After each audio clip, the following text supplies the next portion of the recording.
Right Samadhi and Insight in Sayadaw U Candima. Sayadaw U Sandima, S. Teaching.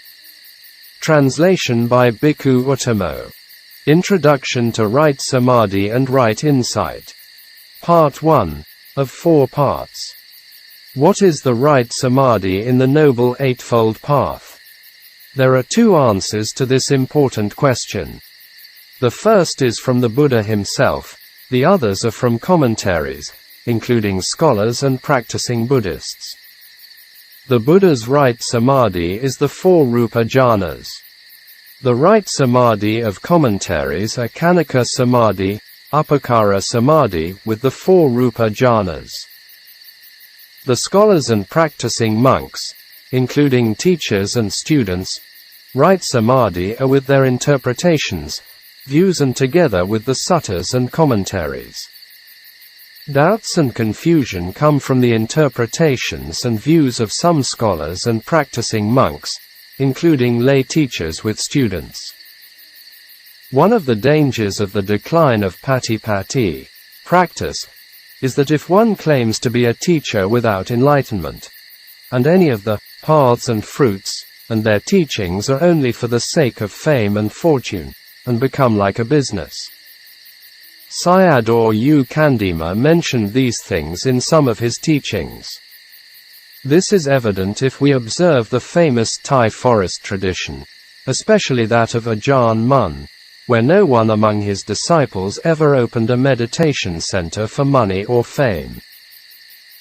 These money and competition syndromes facing humanity today can bring destruction and suffering to both humans and nature. The Buddha did not mention Khanika Samadhi and Upacara Samadhi in the suttas. This is the commentary's view and does not mean that it could be wrong. It can come from the experience of some yogis in the past. We can see these in the teachings of some Thai forest monks. Some scholars can misinterpret some of the commentary teaching. Some are self-styled scholars. In his book, The Way to Stream Entry, Sayadaw U Candima mentioned the following regarding the misunderstanding of scholars regarding the mention of Khanika Samadhi in the commentaries. The attainment of Khanika Samadhi was mentioned in Mahanidesa Atthakatha, Patisamhidamagga Atthakatha and Dhammasangani Atthakatha. When completed with rapture, piti, one of the 5 elements of the first jhana, it will also become the completion of the tranquility of body and mind, kaya and chitta passaddhi. And with the 2 tranquilities, it will become bodily and mental happiness, kayika and cetasika sukha. Then, completing with these 2 happinesses, it will become Khanika, Upakara and Appana Samadhi respectively. Therefore, the kind of Khanika Samadhi means according to the Atthakatha and Tika, it has completed with rapture, tranquility and happiness. It means the kind of Samadhi which has the 5 jhanic factors. There can be a wide range of them from Upakara to Rupa and Arupa jhanas. Khanika Samadhi has many levels. We should not look down on daily mindfulness or awareness, sati, in our lives as insignificance. If we look at the Noble Eightfold Path of the Samadhi factors, it includes sati, viriya and samadhi which are together. Without the establishment of mindfulness, we can't protect ourselves and others. See the Siddhaka Sutta, Samyutta Nikaya. Sati practice is purifying the mind. It leads to sila, samadhi and panna. This is the practice of Mahasi system. Restraining our sense faculties needs sati. We can only solve all human problems with suffering with the Buddha Dhamma, a noble education. Without it, we, all of us, become crazy human beings, greedy and selfish. We depend on this kind of Khanika Samadhi to develop insight, with 5 jhanic factors. To become insight right view, Vipassana Samadhi, we must have the purification of mind, citta visuddhi, or upekkha ekaggata samadhi, one-pointed samadhi with equanimity. The dry insight, suddha vipassana, as only vipassana practice without samatha, i.e. jhana practice, is true, but the yogi must have one-pointed samadhi with equanimity. Most of us forget or miss this important point. This refers to vipassana practices before him. Before the mind becomes citta visuddhi or samma samadhi or upekkha ekaggata samadhi, the mind cannot incline toward the objects of paramatta mind and form, which are the objects, aramana, of strong insight, balavantu vipassana. Dry insight does not have the jhanic factors. For the purification of mind, you have to contemplate or observe the cessation of the object sign, nimitta. Here is insight objects or the four satipatthana objects, by suppressing greed and distress, abhijja and domanassa, and attain upekkha ekaggata samadhi. Here suppression is temporary suppression, vikhamhana, which is the same as by the samatha jhanic factors. The samatha signs and vipassana signs are different types. Samatha stabilizes the object signs and vipassana observes the nature of the signs, which have the three universal characteristics. Therefore, samatha practice without vipassana develops concepts and self-views. See the Baka Brahma, Minnesota 49, Brahmanimantanika Sutta. Samatha yanaka is the development of wisdom by samadhi, while vipassana yanaka is the development of samadhi by wisdom. These are mentioned in the Yuganada Sutta, in conjunction, Anguttara Nikaya. Samatha yanaka way is relying on the samadhi signs and developing the five jhanic factors of piti, sukha, etc. That the practice is more comfortable than vipassana yanaka way. It takes more time to develop jhanas. Vipassana yanaka is without the samatha signs that it is dry and tough. But it can realize paths and fruits quicker than samatha yanaka way. E.g., Sunlun Sayadaw, the Ingu Sayadaw, etc. Some vipassana yanakas are based on some samatha practices, but not to jhanic states, e.g., upakara samadhi in U Ba Kin's teaching. Therefore, vipassana yanaka way is called Suddha vipassana practice or anamitta seto samadhi practice. I think we can find the Pali usage in the suttas. Even though we differentiate between samatha and vipassana yanaka ways, the main point is attaining of upekkha ekaggata samadhi or samadhi indriya. There are also other Pali words for samadhi, such as vipassana jhana or lakkhana rupa jhana, supramundane jhana by scholars. This has confused people, if possible, to use only the Pali words mentioned in the suttas. The problem of what is right samadhi makes Buddhist practices confusion, and there are a lot of arguments going on in the West with different views and opinions. There are some Western Buddhists reject the validity of Kanaka Samadhi on the ground that it was not mentioned in the suttas. They don't trust the commentaries and even some go to extreme, rejecting the whole Abhidhamma Pitaka. Some years ago, 3 Sri Lanka monks, Ven. Soma, Ven. Kiminda and Ven. Kasapa, and the German Lama Anagarika Govinda criticized Kanaka Samadhi in the Mahasi system. Some of Mahasi Sayadaw's senior disciples replied for them. It can be found on the internet. There was an interesting experiment done by the late Prime Minister U Nu of Burma with a Mahasi monk on the fruition state, Phala Samapatipatti. This research was described in his booklet on the Tipitakas. Yu Nu invited a Mahasi monk to his place and requested him for entering into fruition state.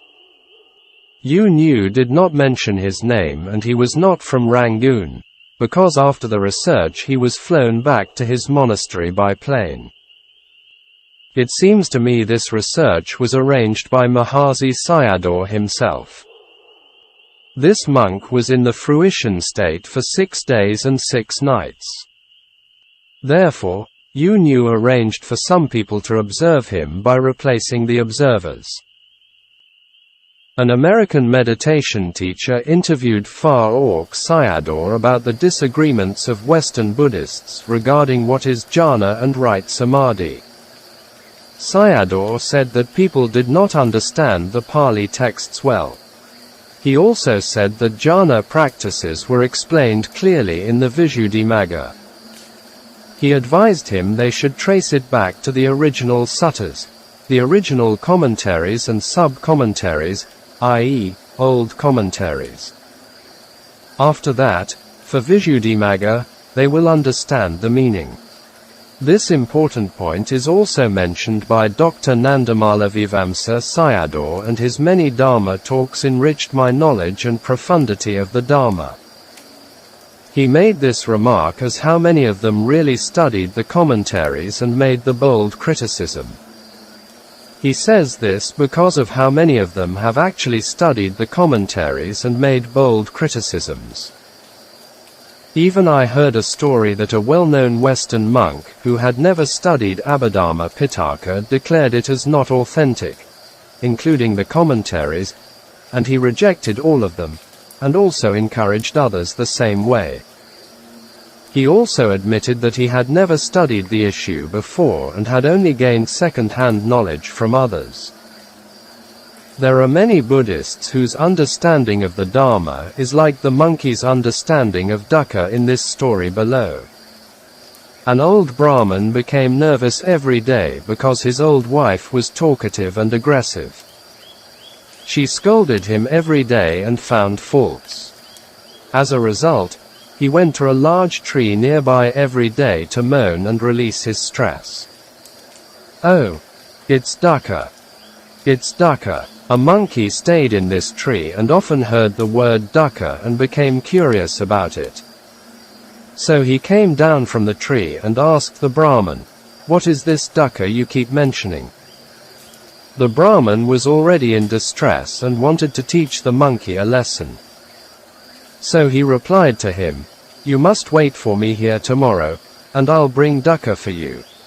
Next day, the Brahmin put a ferocious dog in a gunny bag and closed the opening with a rope. And then he took it under the tree and called out to the monkey to come down and look for himself what dukkha was. The Brahmin stayed away from a distance and observed the monkey. The monkey came down from the tree and opened the gunny bag slowly. As soon as it was opened, the distressed dog came out angrily with growls and tried to bite the monkey. The monkey jumped up the tree instantly with a fright and sat on a branch looking down at the dog, which was still barking at him. The monkey made this exclamation, "Oh, my God, I know. I know." Dukkha means aggressive eyes with frightening sharp teeth. Some Western philosophies of dukkha are not so different from this monkey. See hedonism, imperialism, capitalism, competition syndrome, money syndrome, etc. They don't see the dangers and even fall in love with dukkha. Khanika Samadhi has many levels on the way when it reaches the level of Upekkha Ekaggata Samadhi. It was like the still-flowing water. Ajahn Chah gave the still-flowing water simile or analogy to this samadhi as follows. Still, flowing water. Have you ever seen flowing water? Have you ever seen still water? If your mind is peaceful, it's like still, flowing water. Have you ever seen still, flowing water? There. You've only seen flowing water and still water, i.e., separately. You have never seen still, flowing water, i.e., together. Right there, right where your thinking can't take you, where the mind is still but can develop discernment. When you look at your mind, it'll be like flowing water, and yet still. It looks like it's still, it looks like it's flowing, so it's called still, flowing water. That's what it's like. That's where discernment can arise. In training yogis to develop Samādhi, Candima teaches the 3 stages of Samādhi, or what he calls the 3 bhavangas. The first, bhavanga Samādhi, has the power of the first jhana. The second, bhavanga, corresponds to the second plus the third jhana, and the third, bhavanga, corresponds to the fourth jhana. These 3 bhavangas have their own qualities and functions. Only arriving at the level of the third bhavanga, one can discern the vijnana. With this Samādhi power, he can develop great insight, Maha Vipassana. There are 3 important suttas in his teaching. Those are Asavizopama Sutta, the simile of the vipers, SN 35. 238, Salayatanavagga, Samyutta Nikaya, Vamika Sutta, the ant hill, Sutta No. 23, Majjhima Nikaya, Chachaka Sutta, the 6 sets of 6, Sutta No. 148, Majjhima Nikaya. Of the 3 sutras, the 2, Asavizopama Sutta and Chachaka Sutta, are more relevant to his instruction in practice. I have a purpose for writing this long article. The most recent books, 2 Sides of a Coin, and A Noble Search, are life stories told by the Ingu Sayadaw and Sayadaw Candima themselves to inspire readers. There I have translated only some of his talks, i.e. Candima's Dhamma, on the practice of Samādhi and some controversies with Buddhists about the nature of right Samādhi and true insight. I relied on some of his instructional talks in his 9 days retreat for yogis. These recorded talks were not complete and mixed up with some of his Dhamma talks to lay people. I don't even have a clear understanding of them myself. All of them are compiler errors. Now, I base this essay on his book, The Way to Stream Entry. The reader should use this article to read the autobiographical and Dhamma talk of Candima, which has the practice of Samādhi. I have included only important excerpts from his book so that readers can get a general idea of his life and teaching. I hope that the life and teaching of Candima will address some of the issues of Samādhi and insight faced by the practitioner. A Noble Search. I entered the Buddhist order near the end of 1975. I did the practice for over a year, and attained the path of stream entry. Only after 20 years the head monk of Sudama sect Sayadaw, and Tom Fa Sayadaw were questioned on my practice. This happened at Nyangdon Parayati Vihara during the monk ordination ceremony. There are 2 major Buddhist sects in Burma. The oldest, and largest is the Sudama sect, followed by the Shui Kyan, and other smaller sects. I started my Dhamma teaching from there. At that place I gave only 1 talk there. The second time was at Ton Te, Kyorg Pa Dong Parayati Vihara. There I taught the monks and nuns, Burmese as Sila, Shin, Thai as Mei Chi, for 14 days. Actually it was a 10 days retreat, but it took 14 days. I gave them the teaching because they had the duty to spread the Dhamma. This is the 3rd time here. It's just that after more than 20 years, I've only taught 3 retreats. The reason I am waiting for so long is I was afraid of people thinking about me as showing my own prestige. Therefore, I was not teaching for a long time. Another reason is I was afraid of having the wrong attention with it. I know that at this place Paung Tala town, the teaching will be developed here. Yu Xin doesn't know about the Pariyat, learning from texts. As a young man at the age of 24 I did the practice, and learned the path, and fruit of stream entry, which I'll share with you for your benefit. Teaching Vipassana is like selling goods. What is the value of such goods? The customer should ask, how is its usefulness? The seller also can give guarantee for the goods. In this way, the seller and buyer will do well. What it was made of, and how long it will last for use, all these have to be guaranteed. Among the three sasana, i.e., study, practice, and result, the study of texts, pariyat, parayati, is recording the omniscience knowledge, sabbanutta nana, of the Buddha in texts. We have to practice them, and only that we have the chance to experience it by oneself. Therefore, patipat, patipati, is the sasana of practice. The yogi with one's own knowledge analytically penetrates the conditioned Dhamma of mind and body, and its reality. With this, he understands the truths of dukkha, its cause, the ending of dukkha, and the way to ending dukkha, i.e., dukkha, samudaya, nirodha, and magga saccas. This is the attainment of path, and fruit, and nibbana, which is the result of patipati. Only this kind of person can spread the patipati sasana. In Pariyat sasana also has its levels, and someone who has the graduate certificate can spread the sasana. For the teaching practice, someone has to penetrate it by himself, and liberate from dukkha. Only this person can help the lay followers to liberate themselves from dukkha, and to nibbana.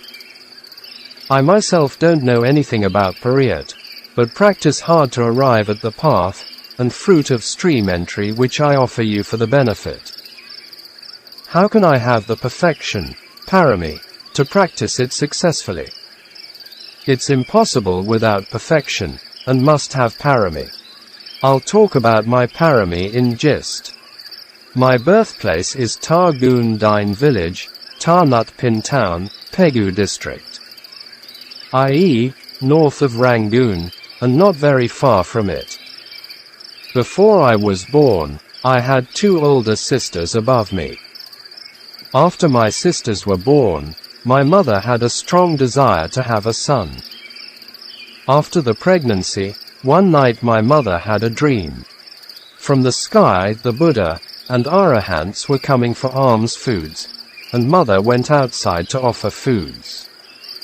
After giving foods to the Buddha, she was ready for the first Arahant. The Arahant opened the bowl lid, and took out a baby inside the bowl, and gave it to her.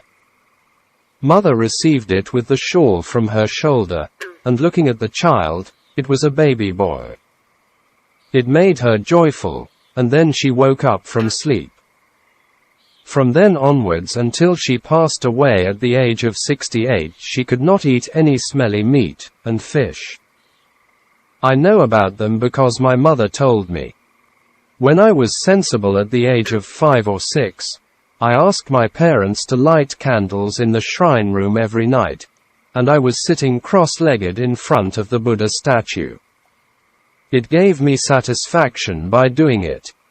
My parents stayed behind my back, and used the tip of the broom touching my ears and shoulders, to make me itch by teasing me.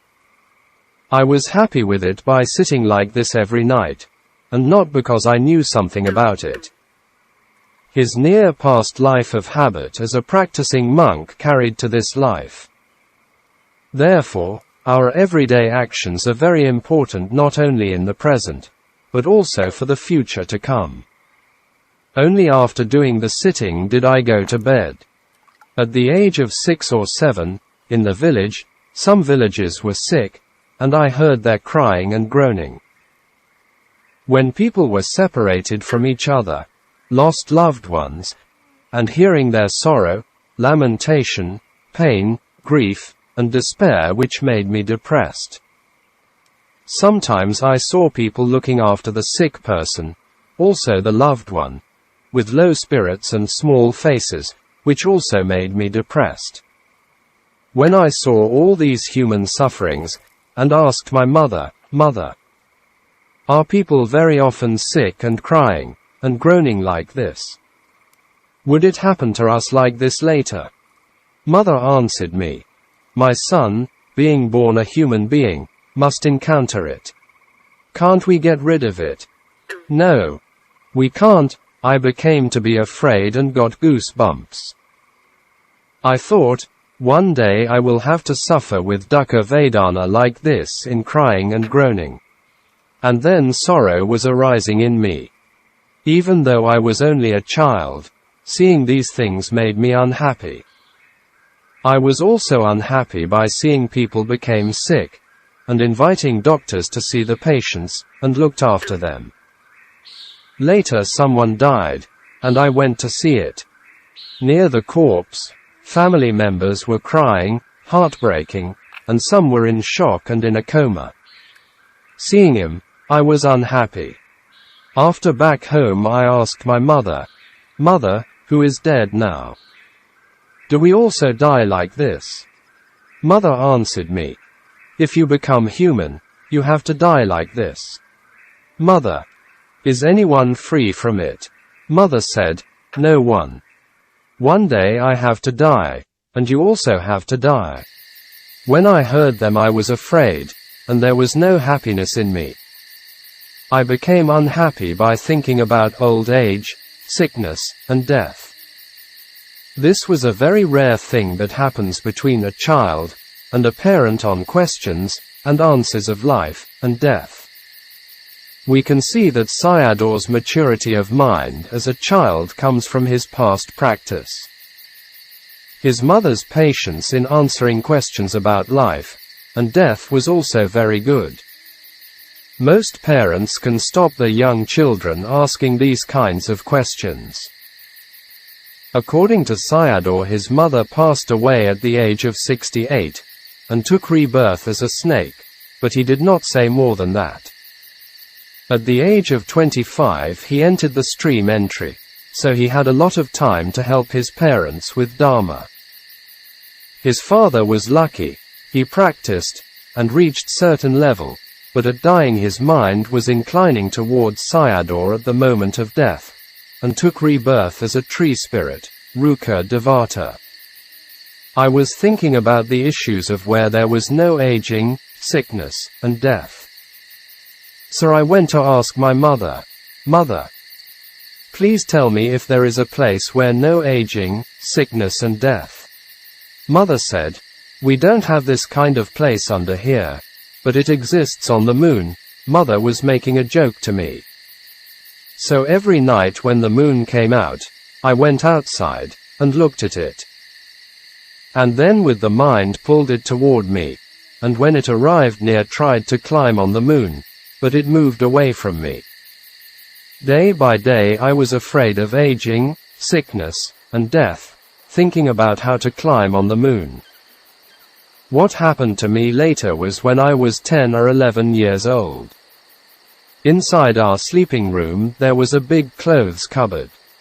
I went inside and lay down there like a dead person, and contemplated as, one day I have to die like this. The stomach became rising up, bloated, and loathsome. The flesh became brown to black, later bloated, and putrid. My thighs and legs became bloated and a putrid smell came out. The putrid smell was so terrible that I couldn't bear it anymore, and had to release my mind on it. And then it became normal again. Before it became a corpse, bloated, putrid, and smelly, and now it became normal again. What did it mean? I would try it again, and I did myself like a dead person, and contemplated it. When I concentrated on the stomach, and it was swollen, my chest expanded, legs and hands were becoming swollen and expanded. Not before long, it became putrid and smelly. I couldn't bear its smell, and relaxed my meditation. I was thinking that one day I would die like this. After death, it would become bloated, putrid, and fallen apart, and the body became useless. I was only thinking about these things, and unhappy with it. At a very young age he was contemplating death, which led to loathsomeness of the body. This incident made me remember one of Ajahn Chah's disciples, Ajahn T's experience as a layman. As a young man, Kun T, Kun similar to Mr., graduated from business school, and he wanted to continue his further study in the US or give up the further study, and had a family life. So he continued to think about some young women, friends, for his spouse, one by one. All of them were becoming skeletons.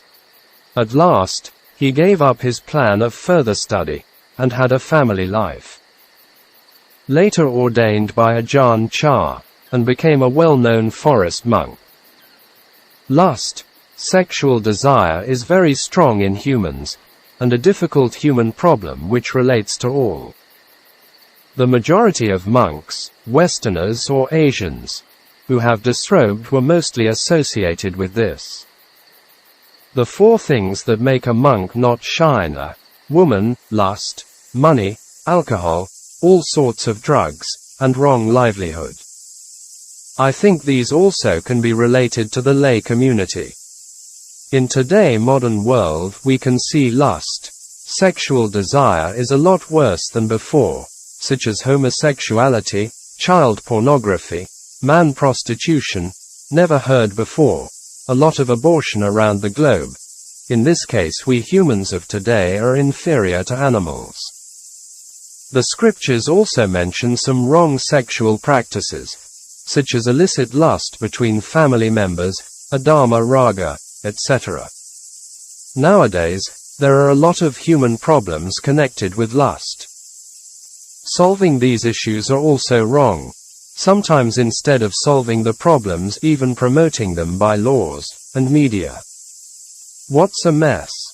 Closing square bracket. Sometimes in the village there were merit makings, such as Buddhist festivals offering foods and requisites to Sangha, etc.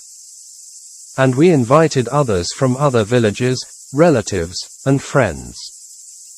Everyone came with their bullock carts, and we met friends and relatives together, and were all happy with it.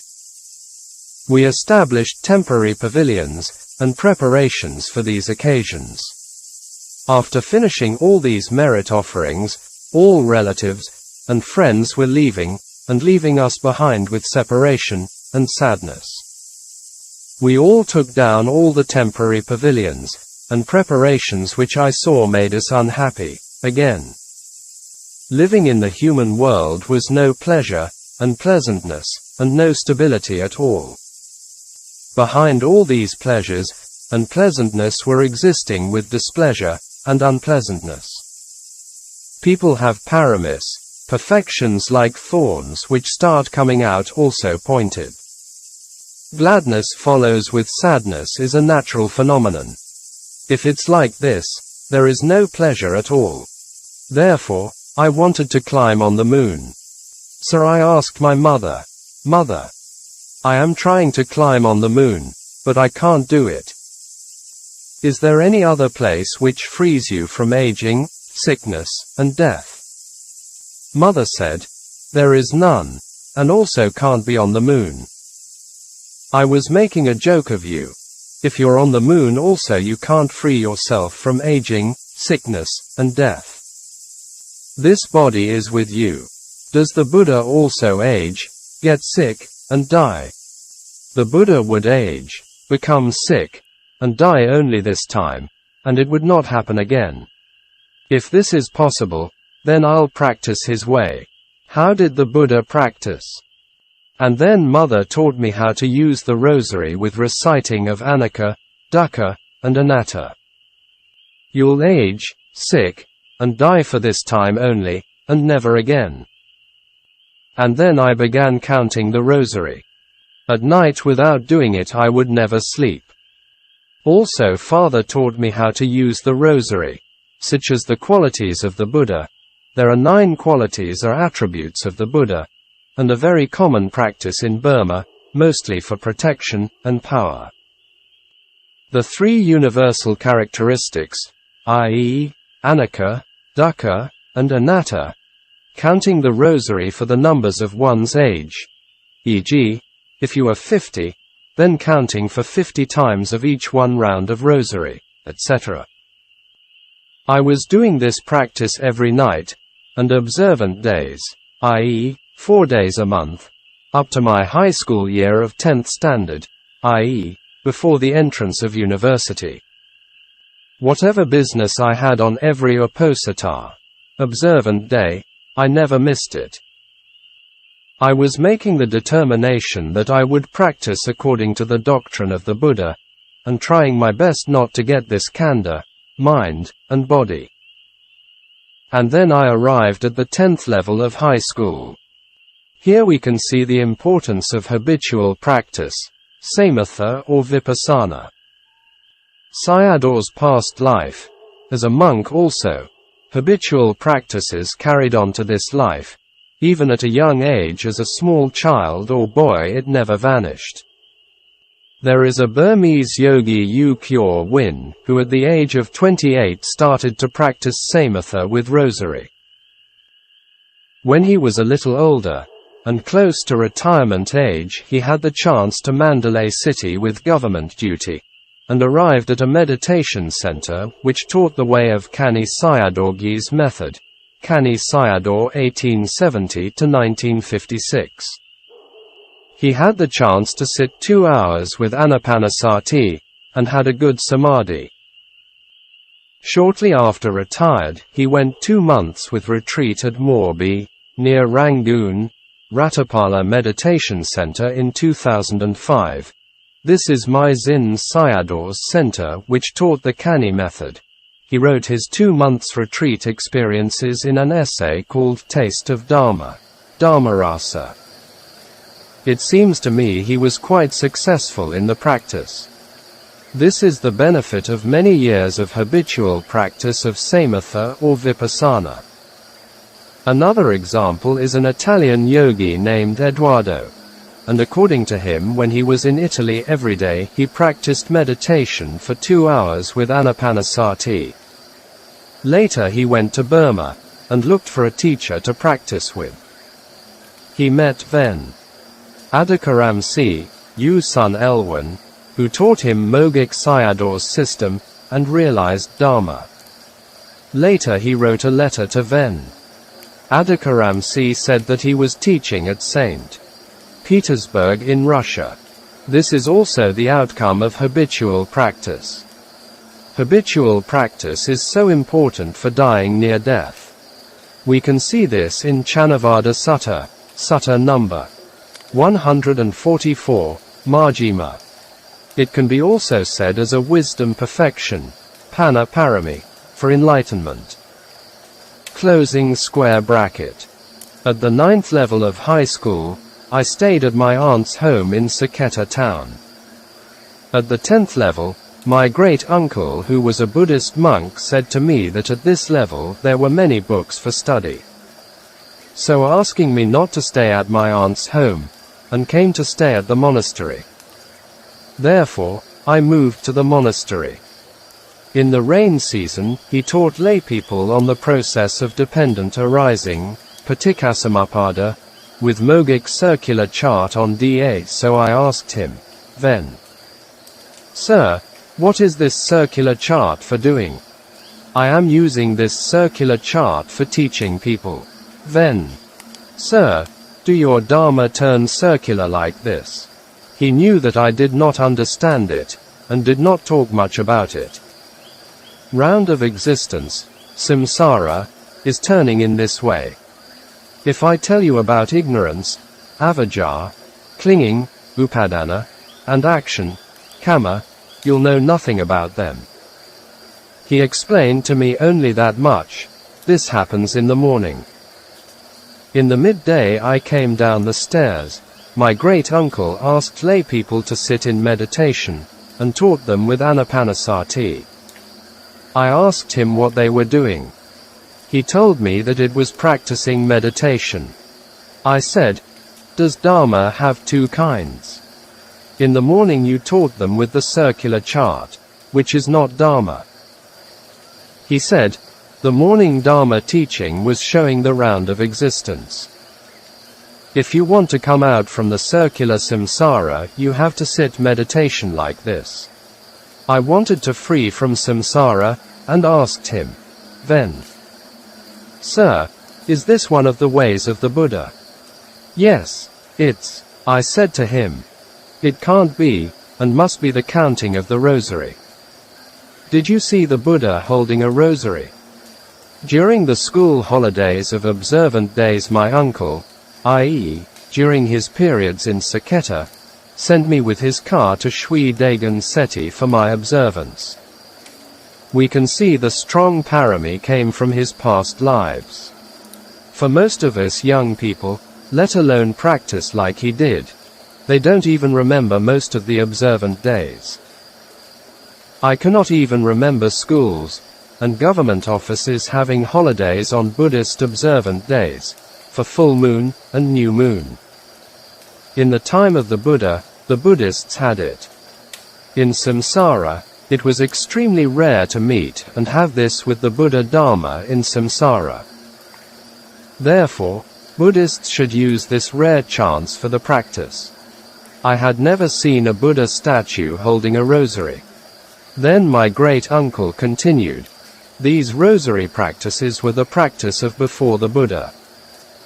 The practice of Buddha and Arahants is like now we are doing the Anapanasati." Then I requested him, "Please give me instruction on this practice." He gave me the instruction, and said, "At night you should try it. Every time the air going in and going out will touch the entrance of the nostril, and you have to know them. If you continue to know it with mindfulness, the Dharma will show you." At night, after my study, I did my usual rosary practice and then practiced Anapana meditation. After 5 or 10 minutes, my body seemed to be elevated from the floor about 7 inches. I have become Arahant now. What I heard is that a real Arahant could fly with jhanic power. It was like the Susima wanderer of the time of the Buddha and some Buddhists.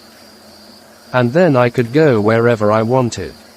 So, with joy I continued with the practice. It seemed to me it was rising up more in the air. It was true or not, I wanted to know it. So I opened my eyes, looking at it, and seeing my buttocks were still on the mattress. Whatever it was, I continued, and it seemed moving 1 arm's length. When I was opening my eyes again, it stuck with the mattress again. I continued with the practice. It seemed like I was moving up 1 human's height. With the continued practice, it seemed my head was touching the roof. Continuing with it, the roof was opened, and with the brightness the body moved up to the sky like a firework. It was too quick and went up with acceleration. The whole sky could not be seen in any shape and form, with full of light I was in the sky. My mind was peaceful, happy, and clear. It was like riding on the waves of the air. It must be Dharma happiness. Could it be Nibbana? It seemed I attained Nibbana. I was enjoying absorption with thinking. I fully enjoyed the jhanic pleasure, and came out of it. Furthermore, I went into jhana at midnight, and came out at 4 a.m. in the morning, i.e., 4 hours in absorption. This present physical body did not go up there, but only the upadana rupa, clinging physical form, going up there. This loathsome body, a subha body, was staying on the mattress. I knew all these only after practicing Dharma, and could explain them. At first, I did not know in this way. He knew the experience but can't explain it. In one of Mogik Sayadaw's talks, he said that most people thought the mind could go here and there. This was a wrong view, sasata, like the view of soul theory, but the mind could incline toward anywhere. We can see this in the Ingu Sayadaw's experience at the time of his realization of anagami. Some wrong views are the outcome of practices and experiences which were misinterpretations. At night after my study I developed Anapana Samadhi and went to the sky. I stayed there until my satisfaction, and came down in the morning. These were regular, and I didn't sleep for 7 months. Not sleeping is my own mind. The body down there was asleep, i.e., the body was at rest. I knew that my own mind was not asleep. At school, my face was clear, and I passed my exams. I arrived at the age of 23. My mother was worried about me marrying a city or town girl.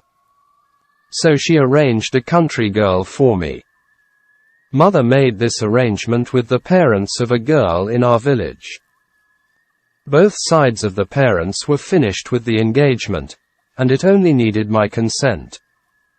My mother said to me, "My son, you should not have a family life with a city girl. Instead marry a country girl. I have already made an engagement for you." My response was, "Mother, if you like her, then it is all right. I don't have the wish of only marrying this one, and not the other one. For a good man, the woman's side will come for the engagement. I have to work for a woman if I don't get one, and let it be."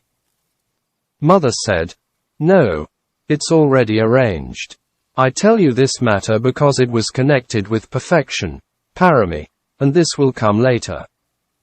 When I was thinking about this matter, marrying a woman was like signing the agreement. I didn't have any love affair with her. It wasn't like my friends. I must speak to her, so I asked to meet her at night without her parents at home. When I went there at night, she came out, and invited me inside the house. In her room, I was sitting on the bed, and she was a little distance on the floor. When I looked at her, she was like a wooden statue to me, i.e., seemed to be a lifeless object. She did not appear to me as a woman. When a Sotapanna sees a woman, it is not a woman to him. I have already mentioned one of Ajahn Chah's disciple Kunti, when he was thinking about having a family life, and every woman he thought about for his choice, all of them appeared to him like skeletons. I did not say a word for half an hour, so that she asked me, "Darling, are you not well?" I responded with one word as, "I am well." After 15 minutes passed by, "Do you have a lover in Rangoon?" I only responded with, "I don't have anyone," and then another 15 or 20 minutes passed. Likewise, I myself don't know what happened to me. She asked me, "Do you see any fault in me?" My response was, "No, you don't have any fault." With this response, she was crying. I knew that she was crying, but in my mind she was still a wooden statue for me. After that, I returned home. Next day I told my sister that last night I went there, and spoke with her, but she was not a human. They all laughed at me. These are related to perfection. Because of wholesome perfection I could practice the Dhamma like now. Even though I had the perfection, I did not think about to become a monk. It was never in my head. The reason was I saw village monks sitting there in their monasteries the whole day.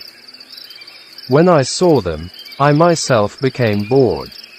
What are they thinking by sitting there the whole day? I thought their lives were too dry and boring, and only they could bear it. Anyhow, I myself now am a monk. When I was continuing my study, maybe in university, one day my elder sister and uncle, not giving any reason, took me somewhere for ordination, This was arranged by his parents. Sayadaw himself also did not mention very clearly the reason behind the ordination. They were afraid of me that not telling anything about it to me. My character is never talking, and doing things which are not right. So they were afraid of asking me to ordain by force. From Ukkaṭṭha, the town where his uncle lived, they brought me to Mingaladan. This is the place where the international airport exists, not far from Rangoon, and Morbi, by car. At Munpai Yanpai Pagoda, it means free from Mara, and enemy, there was a 9 days retreat of the Ingu meditation for the temporary ordained monks. Right Samadhi and insight in Sayadaw U Candima's, Sayadaw U Sandima's, teaching. Translation by Bhikkhu Uttamo. Introduction to Right Samadhi and Right Insight. Part 2, of 4 parts. Here the working of Kamma was quite interesting. He learned Anapanasati from his great-uncle monk who was a teacher of Mogic tradition. Except Samatha practice, he did not learn any important dharmas from him for the 4 noble truths, Paticcasamuppada, Vipassana, etc. He also did not have any interest in Mogic Dharma. His knowledge of practice was 0, and he encountered many difficulties in his practice. It seemed to me he had a strong kamic link with the Ingu Sayadaw. It makes me remember one of Ajahn Chah's disciples, Ajahn P. He was from Bangkok, and after graduation in Thailand, he continued his further study in the US. One day in his meditation there, he saw a senior monk in his practice, and he did not know who the monk was. He came back to Thailand, and was looking for this monk. He was looking for him in the well-known Thai forest tradition of Ajahn Mun's senior disciples, such as Ajahn Fung, Ajahn Wen, Ajahn Chop, etc. Later he found Ajahn Chah, who was the monk who appeared in his meditation. He became Ajahn Chah's disciple, and because of his samadhi had a monastery in Bangkok at a noisy area near Don Mueang International Airport. Therefore, everyone has their own teacher of kamic link. So they took me to Kamathana teacher U Saridharma, who was the Ingu Sayadaw's disciple. They did not even tell me a word of the purpose of taking me here. When we arrived there, my parents were waiting for us. There was also a pavilion for monk ordination with new monk robes inside. I was speaking with Sayadaw, and later my mother called me to have my lunch, and to take a bath. When I was preparing for a bath, my mother told me to wash my head first. When I was sitting with my bowed head, mother poured water on my head, and then cut my head hair with the scissors. After 2 or 3 times of cutting, the middle part of the hairs were gone. It made me angry, but to my mother I couldn't say anything about it. If another person I could kill him. Here we can see his dosa character, which is tough and determined. Because I had other plans, and already spent some money on it, not mentioned it. It made me angry and sorrowful, but I let go of the anger and conceit. It was up to my mother's decision to become a monk. When I was young, I always listened to my parents' words, and never made him suffered mentally by opposing them. I did not want to see and make my parents unhappy, and distressed because of me. When my mother became sick, I stayed near her without sleep, as a young boy concerned for her. As a child, when Elle was playing never going far from mother, in case she needed me I could hear her calling. Here we can see Sayadaw as a young child even had the instinct of filial obligations, and practices, i.e., in Chinese Shao Tao, the foundation of all goodness to arise. So he was a filial son, Shao Ji, when he was young. I want to contemplate more about moral or ethical education or virtues, which is the foundation of worldly wholesome Dharma to arise, that again supports spiritual development. There is much evidence on this in the distant past or present day. Here I want to give two examples from mainland China in short, which were extracted from two documentary films. The first one was from Tianjin, Hebei Province. He was called Mr. Gyork, i.e., Chinese family name. He was the head of a criminal gang, and a rich person. Most of his wealth could come from black money or wrong livelihood.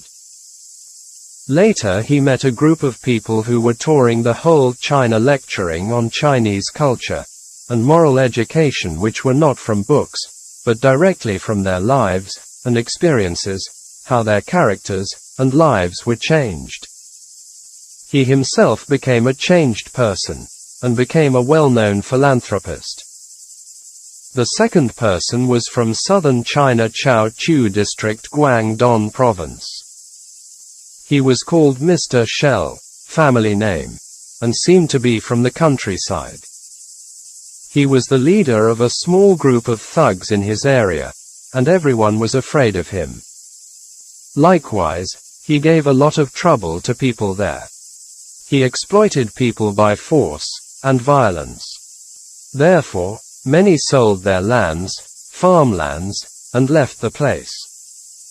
He got them at a cheap price. Later he had the chance to see some documentary films on moral education and Buddhism, which I have mentioned above. He changed his life in accordance with the teachings of Chinese sages and the Buddha, and became a totally new person. Even his face was changed from unwholesome to wholesome. Later he used the video records on moral education to train people around China in his place. He built a center for this purpose, because he got many lands which are mentioned above. Before he was a violent thug, now an educator on moral education, and also became a practicing Buddhist of Pure Land Buddhism. For their lives can check the following website, www.sxjyggw.org. When I was young I experienced unhappy things, i.e., human sufferings around him, and in this way became a monk.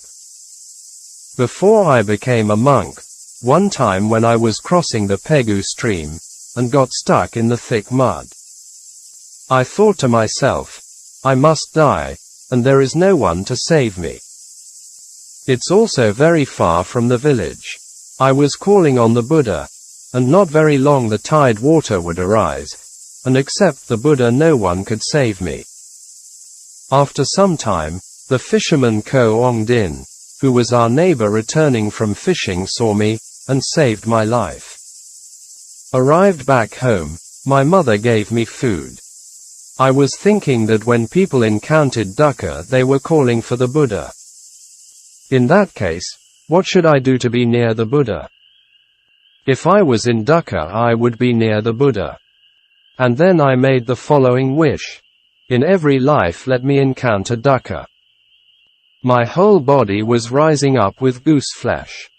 This is also a parami, perfection.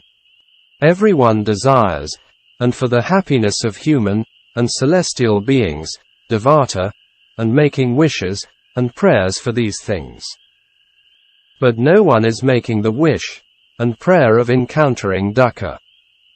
This can be said as the spirit of perfection. After ordaining and doing the 9 days retreat, what did my teacher tell me? Only at that time did I hear about vipassana, insight practice. Sayadaw said that one day we must die, and dukkha vedana would arise, and it would kill the patient with great suffering. If we practiced anapanasati continuously without changing, the body would be freed from aging, sickness, and death. After the 9 days retreat, the time for disrobing arrived. Others were disrobed, and I was thinking of should I disrobe or not. If I disrobed, and in the world with my wife, and children surrounded with fire of greed and sorrow.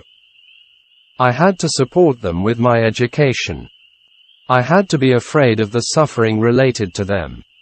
Furthermore, I even was afraid that one day my parents passed away. So I didn't like extra dukkha. After my younger brother was born, I said to my mother, "Mother, please do not give birth again. If you do, it will encounter dukkha again." Mother was laughing at me when she heard what I said. They didn't have samvega like me. I was afraid of encountering the fetters, samyojana, and sufferings, dukkha, by increasing one person, a family member. If mother was pregnant, I didn't let her see me, because I was afraid of the fetters. If I had a family, I would meet with the fetter of my wife and children. I am determined not to let these things happen to me. When I was thinking about the disrobed monk, the reason for their discontinued monkhood were the matters of family members, work duties, etc. They replied to the abbot as they wanted to continue the practice because of other duties that they had to leave. What I remembered was, men were caught up in traps, but I was free from it. Was up to me. If I followed them, I would catch up in the trap. So I was afraid of being caught up in a trap. Sayadaw had a fiancée, but it did not affect his mind.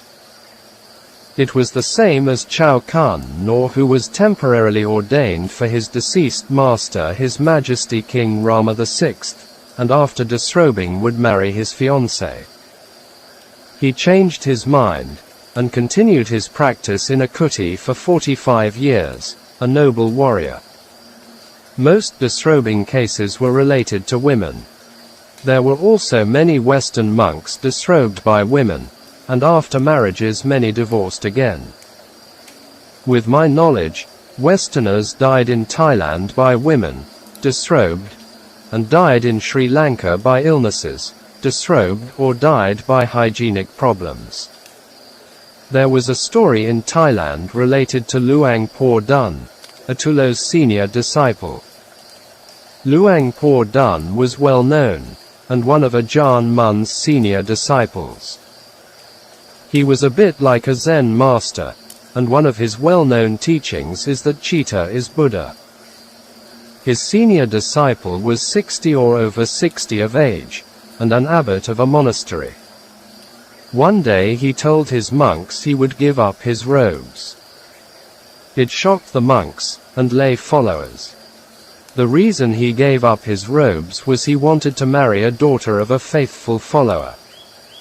No one could persuade him to stay in robes. Later, the news arrived at Luang Por Dun. Luang Por also stopped him, and tried to change his mind. At last Luang Por became impatient, and scolded him as follows: "You're not looking at your mind, instead looking at the woman's." I requested Sayadaw, his meditation teacher, then, "Sir, please show me the way. I want path, and fruit, and nibbana, magga, and phala. Could you show me the way to achieve this?" Only Sayadaw had attained the magga, phala, and nibbana can teach me to attain it. If you're not unclear in this matter, I'll also become like you. I don't want to be in an unclear situation by wearing the robes with a bald head. If I am in an unclear situation, then I only want to be in lay life. So please give me a guarantee. Sayadaw's response was, "I am looking for this kind of person. I give my guarantee to you," and then I did not disrobe. Sayadaw talked about his tough and hard life of school years in the village. I had studied a year in Ukkaṭṭha, i.e., Tham Lin town, and from there to Rangoon, already mentioned above.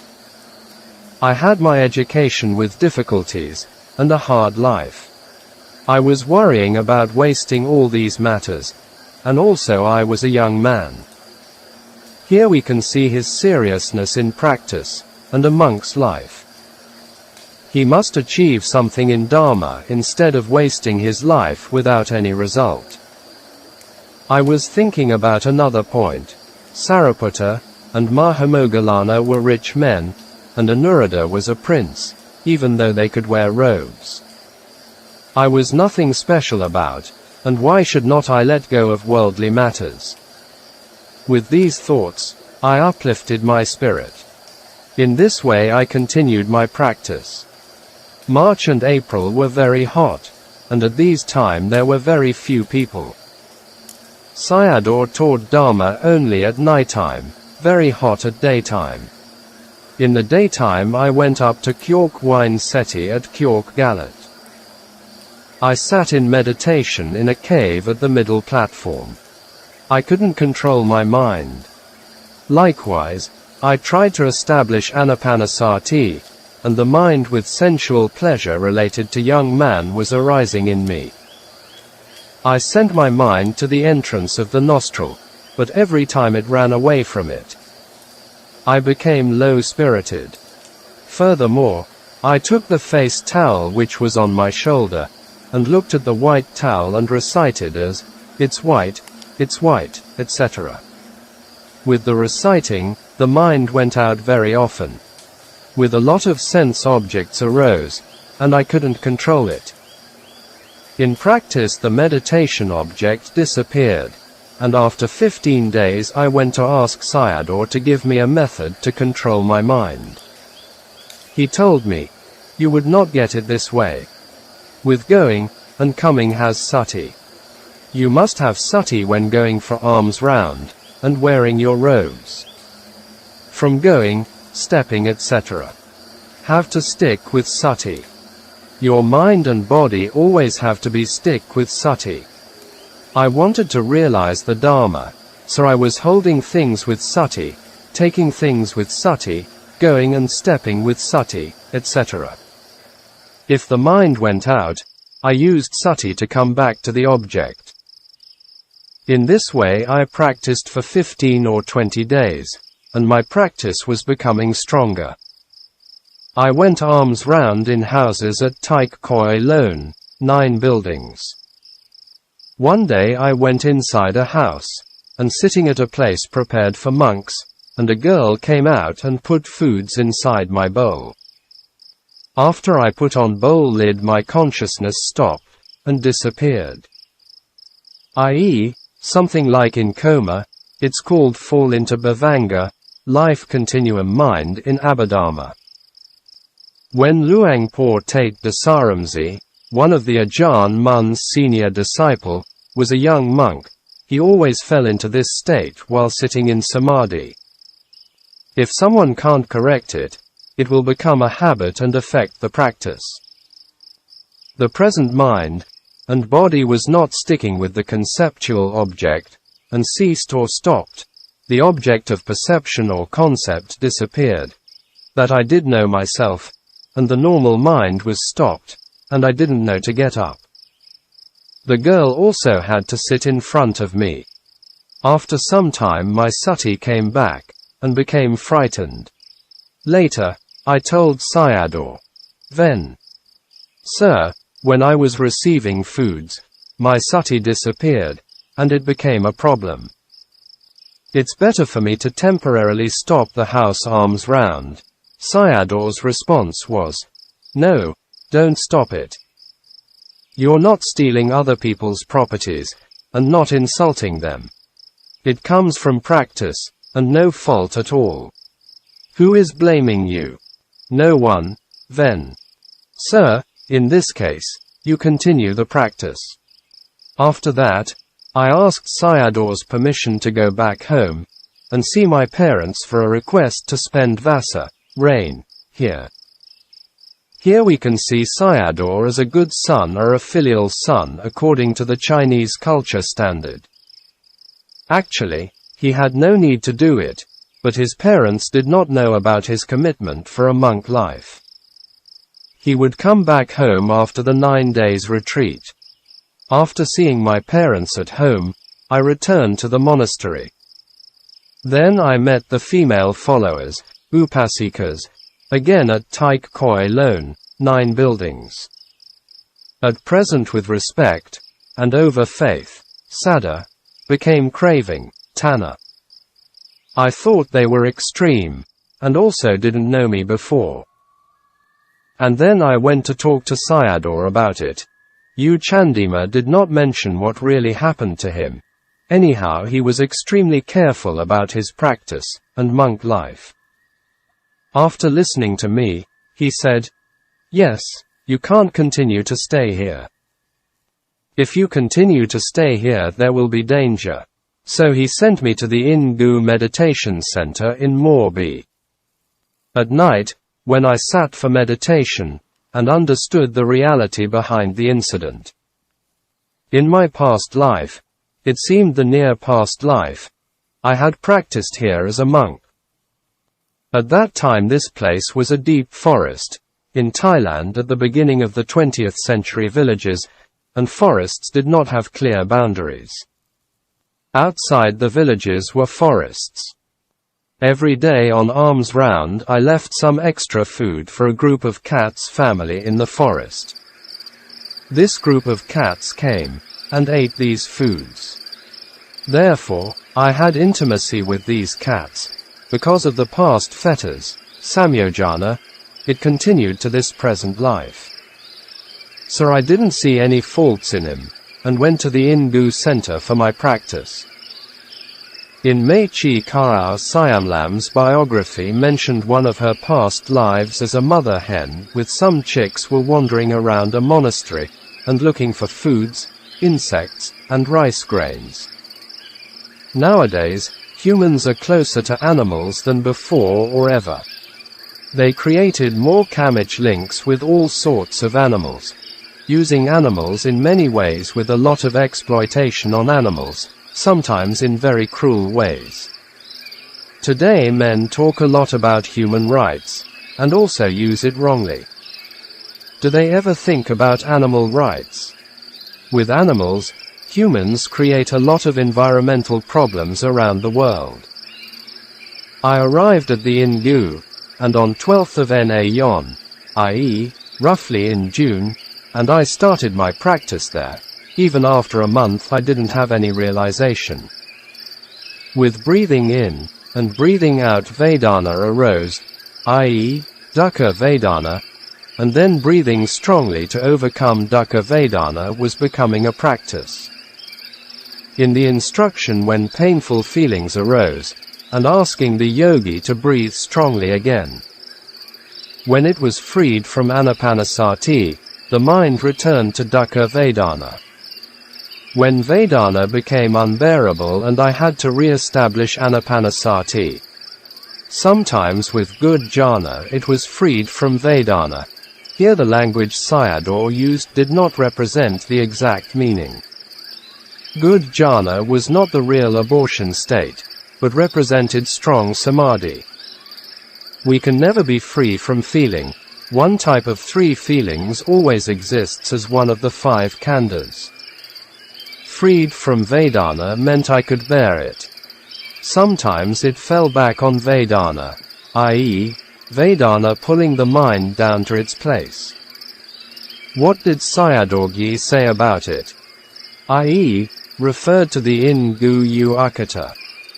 He taught, hot, stiffness, tightness are Vedana, numbness is Vedana, to Vedana noting it as Vedana, from Sayadaw Ukkaṭṭha's talk. I had to note them as Vedana, but I didn't know about it. I had listened to other talks also, and didn't know anything about them. Likewise, I did not know about insight practice, vipassana. Here we know about the importance of study, pariyat or nata parina. Candima didn't have a good teacher to guide him. He had the chance to study with his great-uncle monk who was teaching the Mogic system, but it seemed he had not learnt anything from him when he was in high school. I want to say here the importance of Mogic Sayadaw's Dhamma talks in practice. It not only helps us to develop wisdom faculties, also directs us to the clear direction on the practice. I only remember one Dhamma, which is whether you want to know if you are enlightened.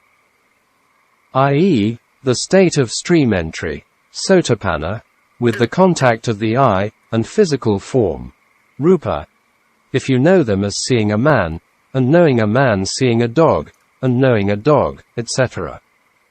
These are normal knowing with concepts, and you don't have any realization. I only understood this one.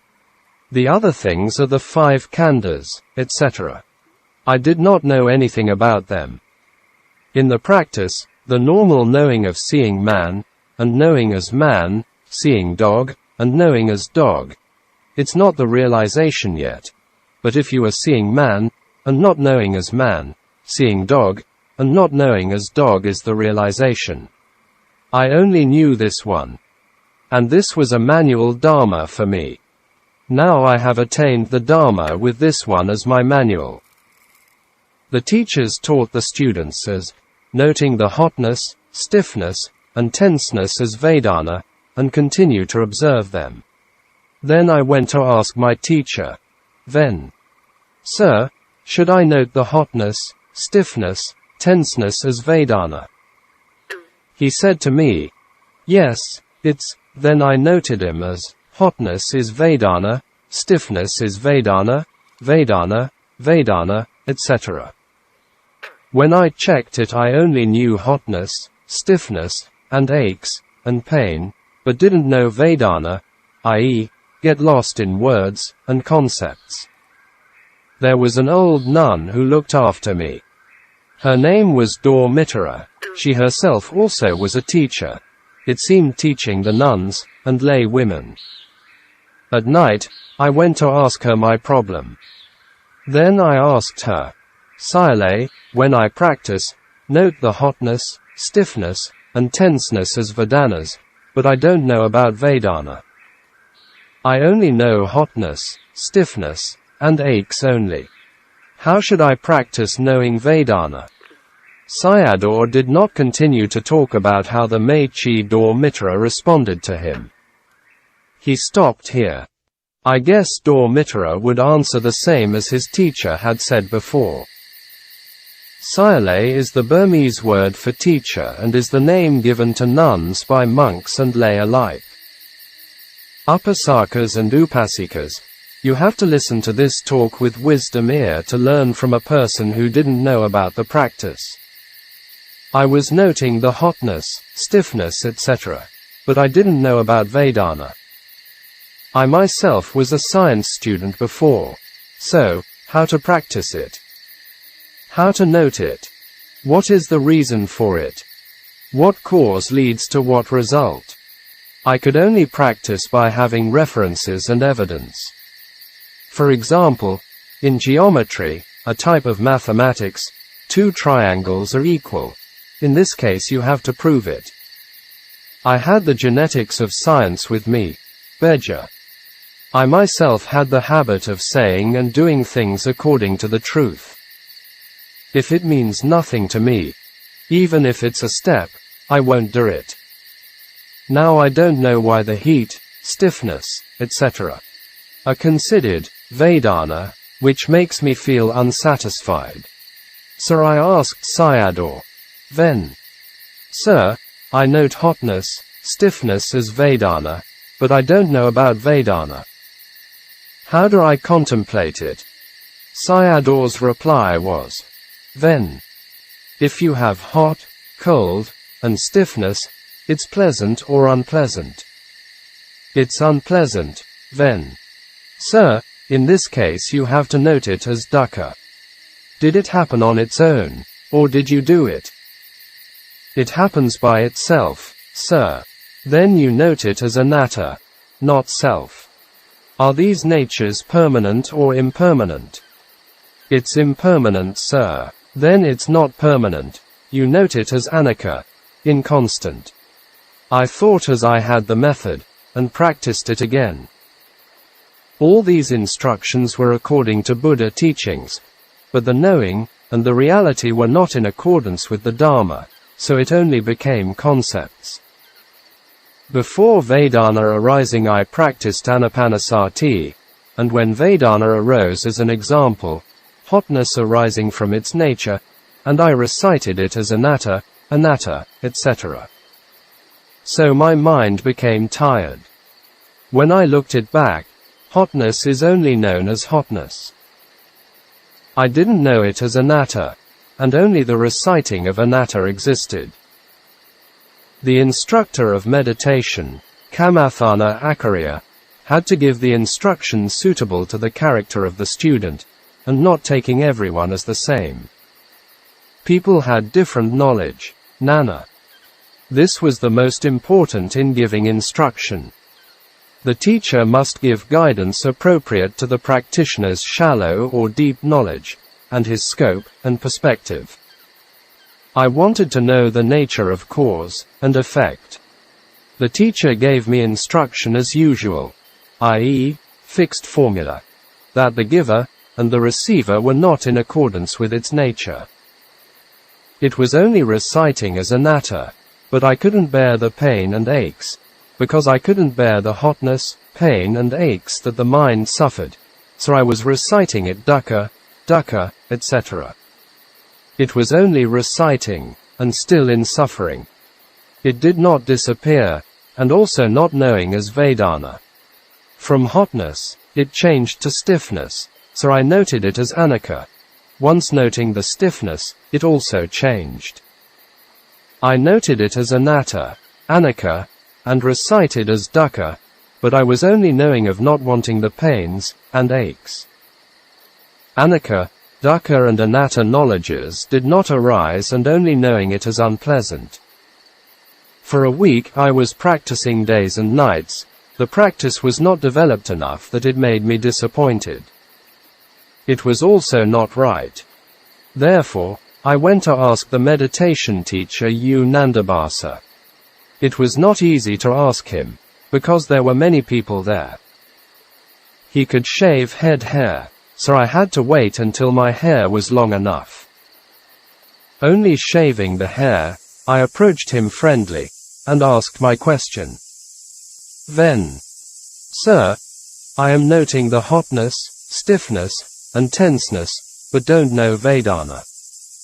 To the nature of the element, I know only unpleasantness. How should I practice knowing Vedana, and without unpleasantness?"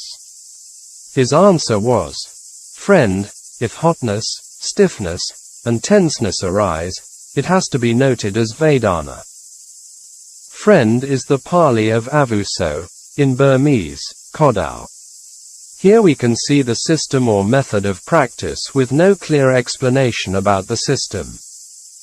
Later we will see when U Candima became a teacher himself, he explained his teaching very clearly about the three trainings of Sila, Samādhi and Panna. If we study Mogic Sayadaw's talks, we also understand the importance of the teacher, and Nata Parina before the practice. I myself have practiced like this, and noting is useless for me. But I'll note it again.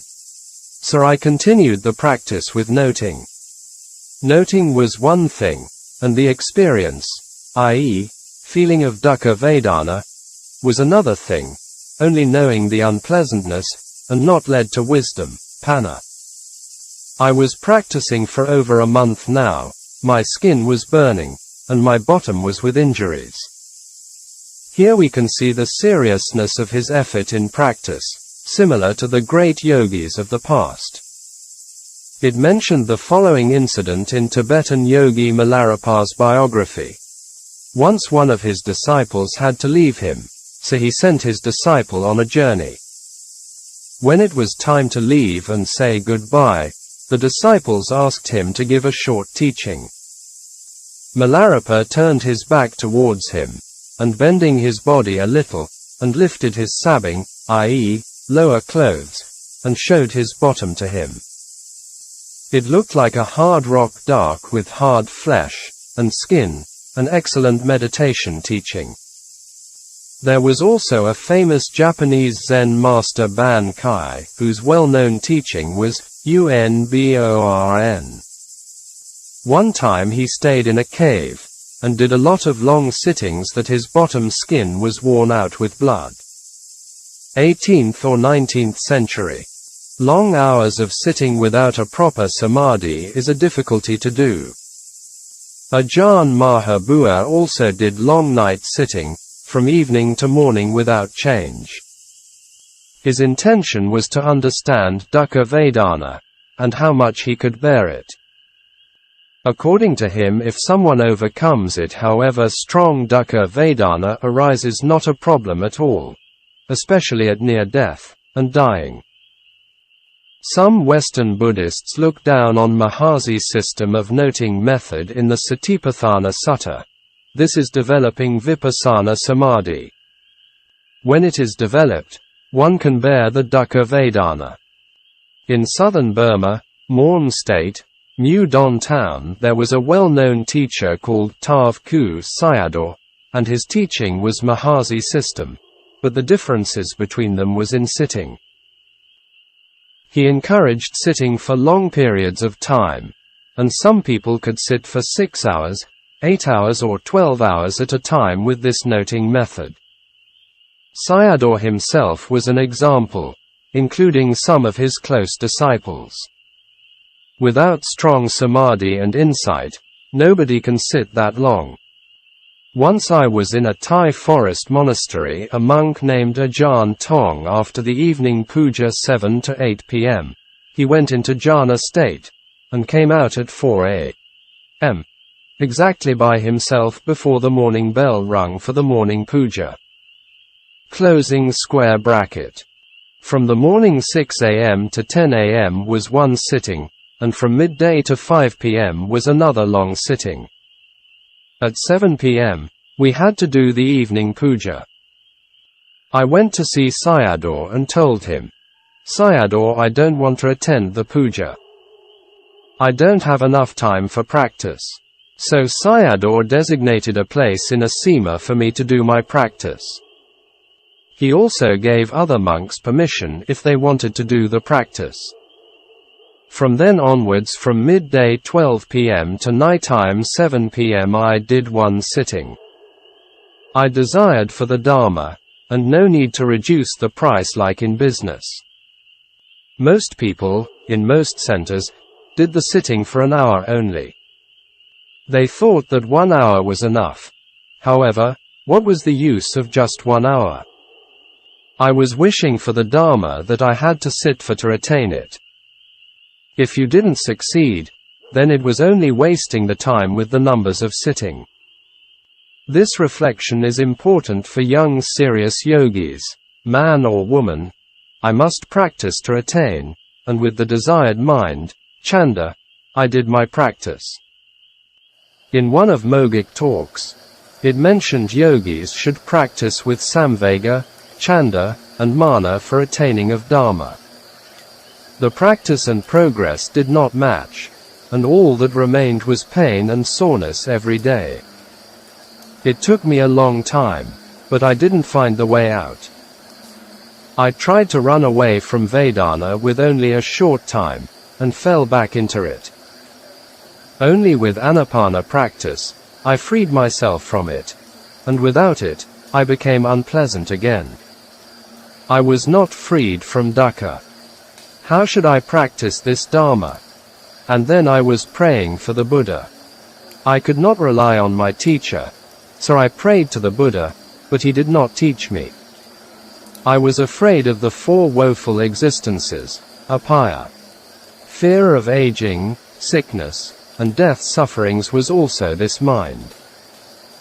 The female boss Visakha, and Anathapindika boss, became stream winners, Sotapanna, and enjoyed the sensual pleasure in havens. They were also in this mind.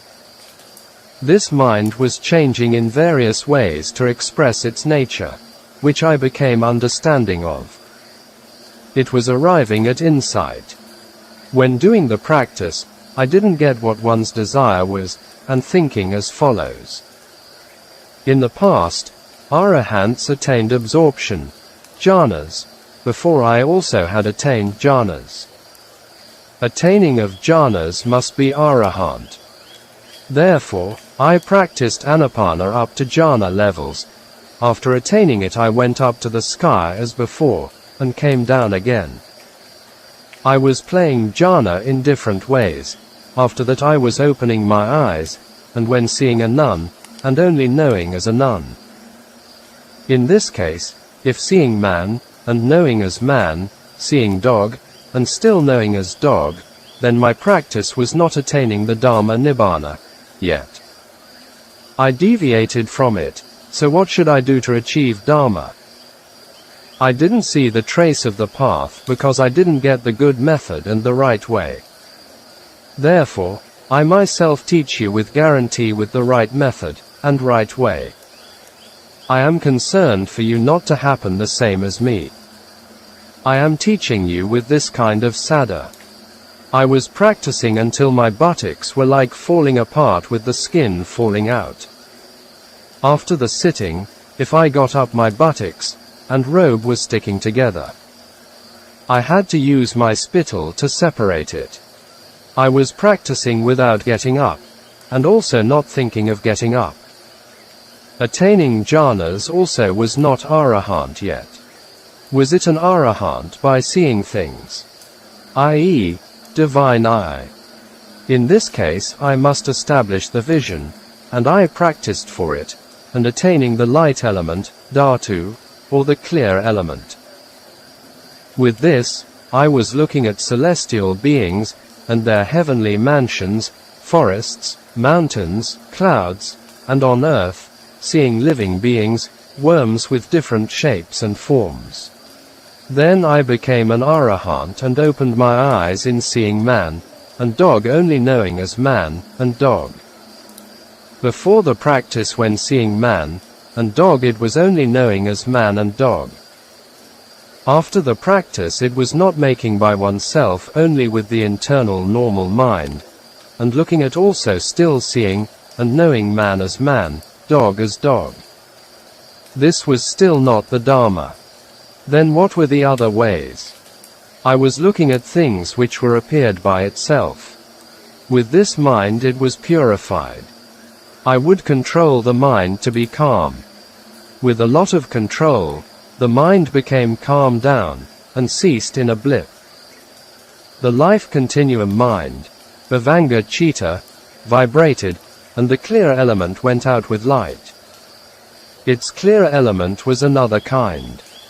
The light element came from Anapanasati was a different kind, which encountered and seen things randomly. The light element now was appearing with brightness when I wanted to see anything, and it was like looking at things with a torchlight. Now, I was practicing at Morbi, and my parents were at Pigu. I wanted to look at my father and mother there, and when I looked there, and also saw them. The mind did not go there as most people thought, it was only inclining towards that direction. What were they doing at that time? Father was in the kitchen, and roasting dry fish to eat, and after that he was looking for the oil bottle. I was seeing it as like opening my eyes. He couldn't find it, so he asked my mother, Ma Kinmaya, where is the oil bottle? I heard his voices like using an earphone, small and clear voice. Mother replied as, it's at the corner of the food cupboard. Father took the oil bottle from the corner of the food cupboard, and looked inside to see there was only a little bit of oil. He was angry, and scolding mother as, the oil is near finished, and why don't you buy, and fill it again? All these things I saw, and heard from my place. Now, I knew things which I wanted to know, see and hear, so I thought I was to become an arahant. I still didn't know about stream enterer, once returner and non-returner. I thought attainment of Dhamma was arahant. If became arahant must attain nibbana, i.e., unborn. When a nun came, and looked at her only knowing as a nun. When looking at a monk, and only knowing as a monk. When looking at man, and only knew as man. Oh, My view has not changed. My practice seemed to be wrong. You had to destroy these practices. It was very valuable by hearing a sage's word of Sayadaw, i.e., referred to the Ingu Sayadaw. If Sayadaw did not mention, I could take pleasure in visions and hearings, i.e., divine eye and ear, it would be wrong. I would take them as real, and it took me moving with it. Now I have arrived at the top with a noble word of a sage. I want you all to get this kind of general knowledge. The divine eye, knowledge of past lives, jhanas and avana, intuitive power, psychic power, etc., are arguably the highest secular knowledge. If people reach that goal, they mostly get lost in it. Soon Lun Sayadaw acquired these things even while he was still a layman who practiced anapanasati. He mentioned it as follows. Loki, i.e., highly worldly knowledge as mentioned above, is very good indeed. I am very lucky that I can cross to the other shore, i.e., Nibbana. If not, I am sinking in these worldly knowledge. Here we can see Candima's wisdom character. He easily gave up on them. His search was not these unstable things, a noble search, which was Nibbana. Nothing is worthy of clinging. Closing square bracket. Right Samadhi and insight in Sayadaw Candima's, Sandima's, teaching. Translation by Bhikkhu Uttamo. Introduction to Right Samadhi and Right Insight. Part 3, of 4 parts. Which one was Dhamma? I was in the state of looking for the Dhamma, and still not found it yet. Arahants could separate many bodies. Could it be that the Dhamma is able to separate the body? I was separating the mind from the body. I attained them by creation. In sitting, a body was separated out in a blip, and it went away from me with each step. This kind of experience is confusing, and misunderstanding people as a soul goes out from a body. Not only scientists believe it, even Buddhist monks. Some Mahayanists interpret it as a soul by seeing someone in a hypnotic state have this kind of experience. At that time I was thirsty for water. The mind of wanting to drink water arose, and I must go and drink water, but without getting up to drink it. With a lot of exercises, this body went out step by step slowly. This body opened the lid of the water pot, and held the cup, took the water inside and drank it. Ah! It cooled up my chest. This body, form, returned to the sitting place and ceased, the mind and the sitting body combined again. Here, most people treat the body as the atta, self, and also the mind, as the atta. If no Buddha had appeared, all living beings would treat it as the same. How thick and deep is self-view in beings? The Buddha gave each analogy to the 5 khandhas, and for the mind consciousness as a magician. All beings are playing tricks by this mind. We create all sorts of problems, and sufferings for oneself, and others. We should have disillusionment, and disenchantment for the mind. I could separate a body, and it was quite significant. It seemed I became an arahant, so I was opening my eyes to look at people, seeing man and dog still in the level of knowing as man and dog. It was the same view as before the practice, and not significant at all. In this case, I still have not attained the Dhamma yet. Which one was the best way of practice? My desire for Dhamma was very strong. A man who was hungry and tired came back home from a far journey. When he was very tired and hungry, even only had rice and salt, he had the strong desire to eat it. I had a very strong desire for the Dharma, but I didn't get the good method and system. I thought I could get the Dharma with a normal eye, so I opened my eyes and looked at people in front of me. Don't forget he was in the center, then closed my eyes again, and thought about its form. Opening the eye again, and pulling the form towards me. After 3 or 4 days, the forms, human form, appeared in my mind as seeing like a normal eye. This was not only for the people in front of me, but also the people behind me. When with the mind spreading, it was on the whole object of the Dharmasala, i.e., the whole meditation hall. I was seeing the entire Dharmasala like a normal eye. I went down from the Dharmasala staircase, and looked at all the streets and saw all of them.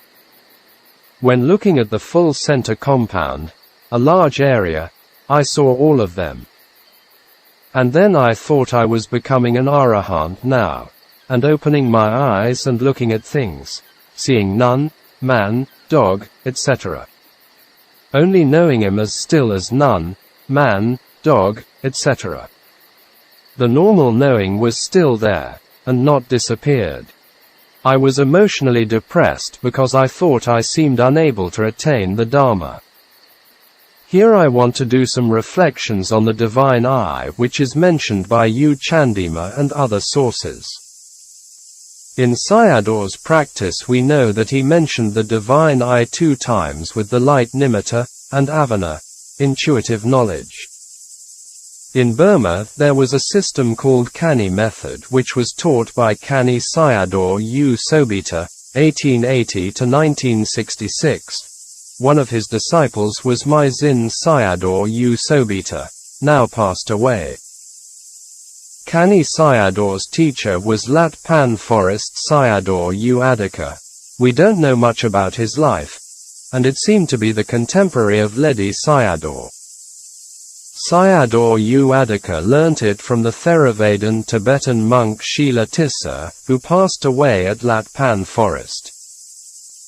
It seems to me Ledi Sayadaw also had tried this system before. In his commentary on Anapanasati Sutta can see some traces of this practice. One time Ledi Sayadaw in a retreat developed the divine eye. According to him, he was trying to spread the light nimitta to the whole universe, but it was too extensive that he could not retreat it back to him.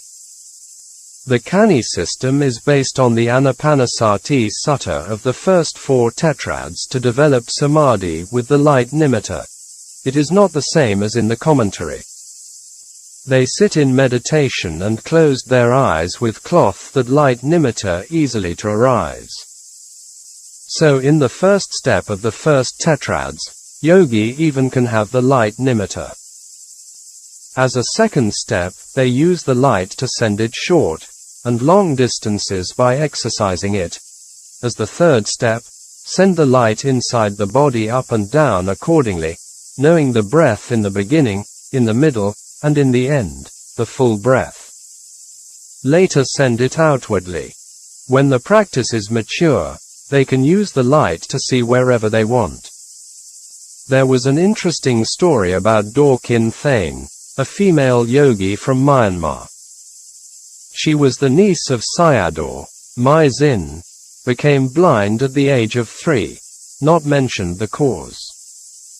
At the age of 42 Sayadaw taught her Anapanasati, and developed the light nimitta. Later, Sayadaw asked her to see the Mahaseti in Buddhagaya in India.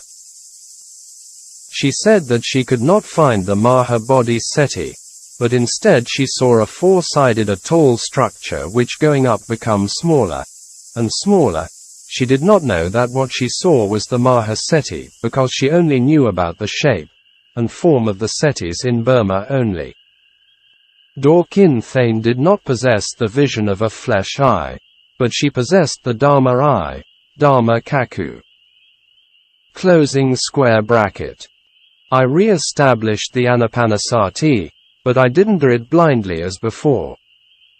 You all have to know that you can't do work blindly. He was a good example here.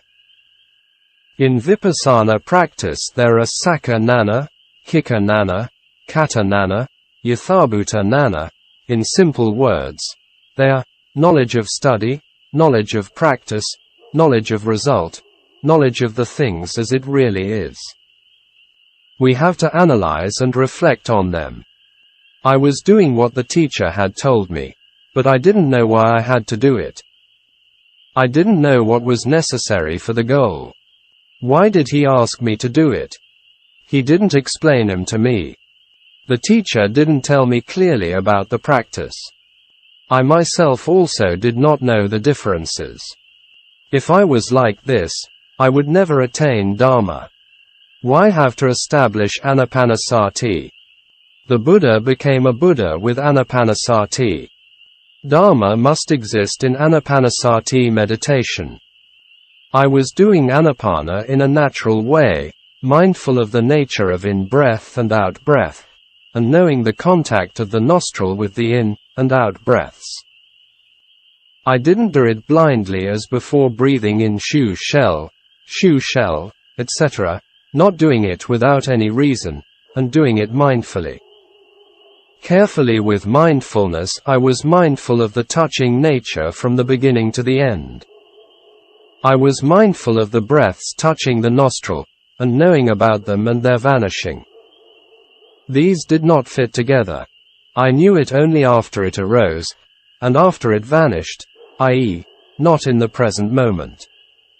I reduced the quick air into balance with mindfulness.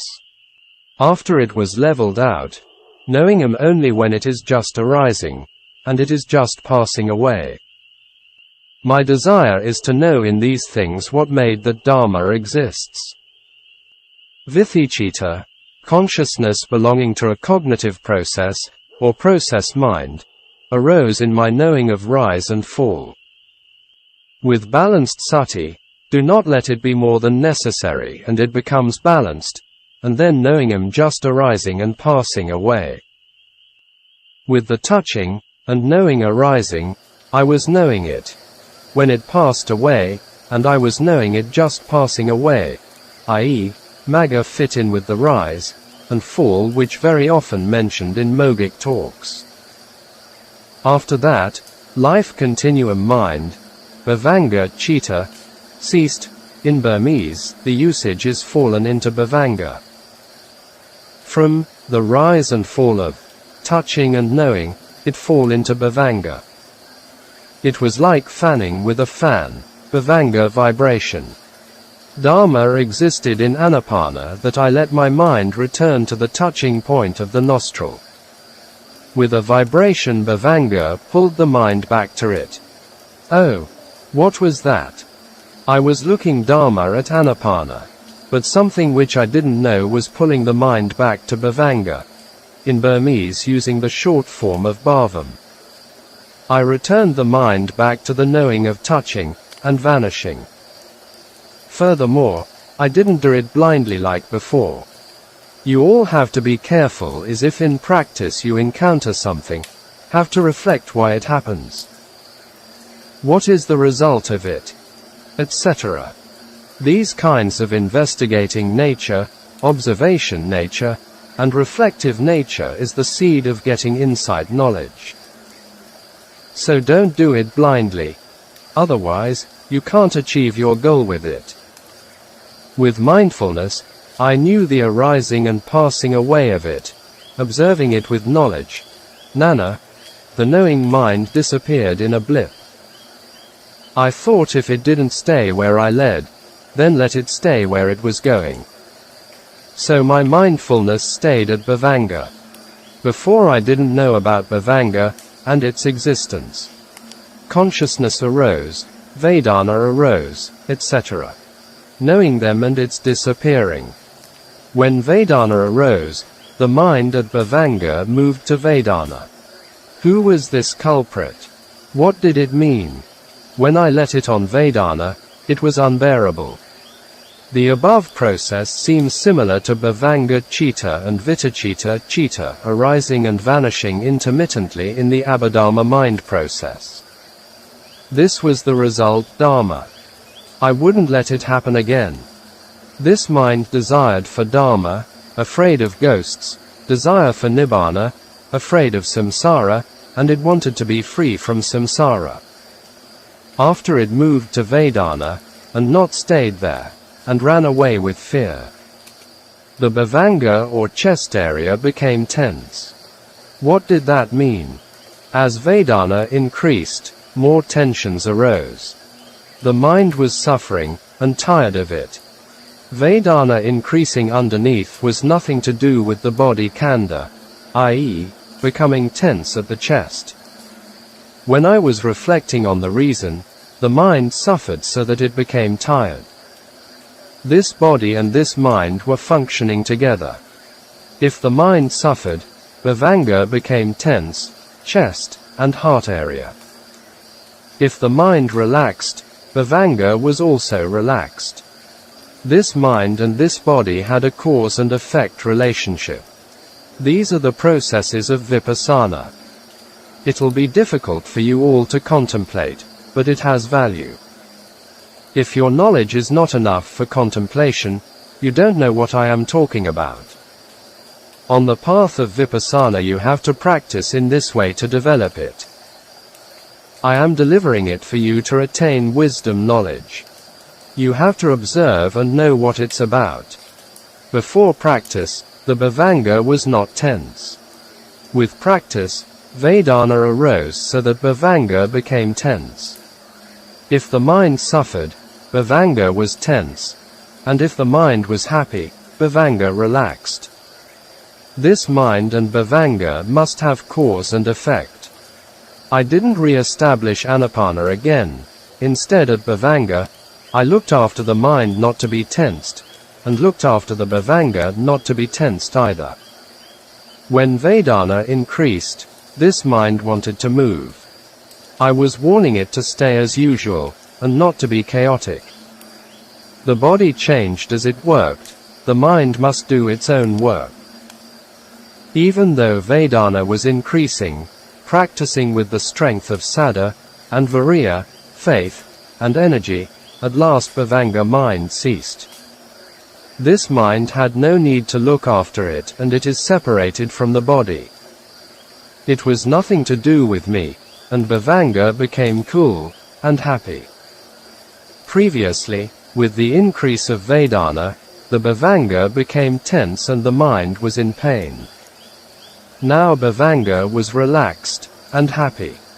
Even Vedana was increasing, yet there was only physical pain, not spiritual pain.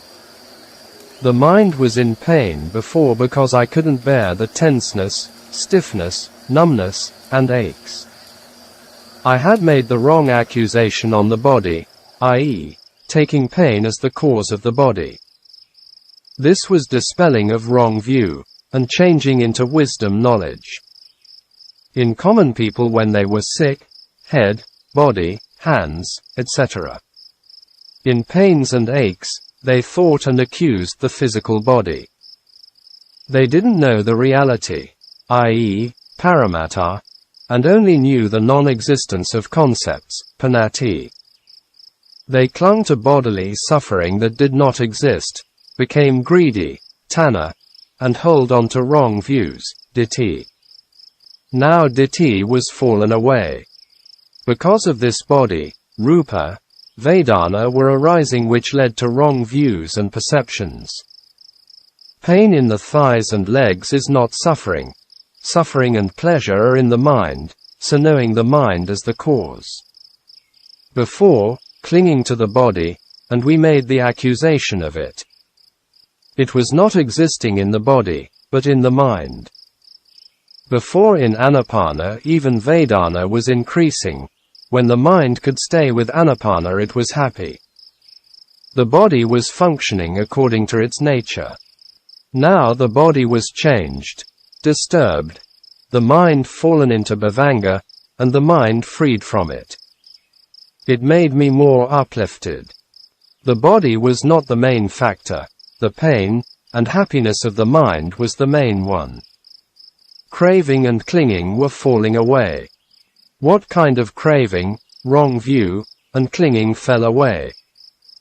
The wrong view of unpleasantness with my lap and leg were in pain, clinging with tanha, upadana to the body, lap, hand, and leg, couldn't bear the pain of tanha fall away.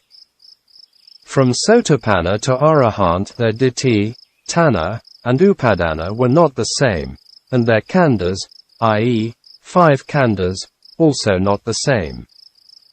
Now it was the cessation of kala sotapanna's ditthi, tanha, and upadana dharmas.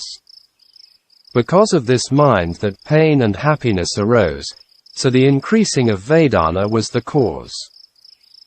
At near death, I should not pass away with the cause, only with the cessation of the cause to Nibbana. Because of this mind, pain and happiness arose, so I had the desire to know the cause of this mind.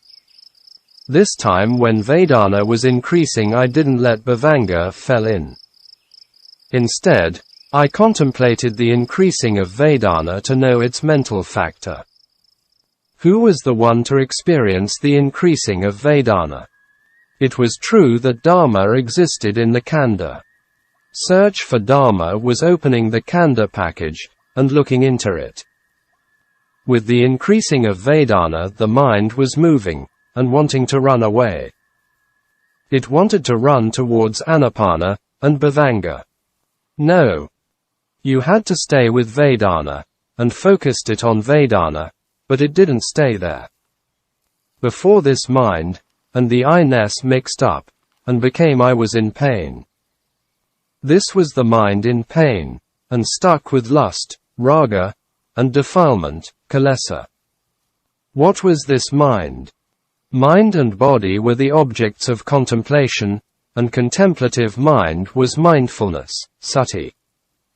If without the differentiation, and mixed up, only I could see the body, I had to contemplate them with separation. There was arising a way to contemplate the mind and form with separation. Before, I had upadana on the mind. I wanted to know how this mind was related to Vedana. So I let go the mind to Vedana, and it freed from clinging to the mind, and Sakkaya Ditthi ceased, i.e., identity view. With the cessation of lust, raga, on Vedana, and this mind ceased in a blip. The mind was clear, and transparent.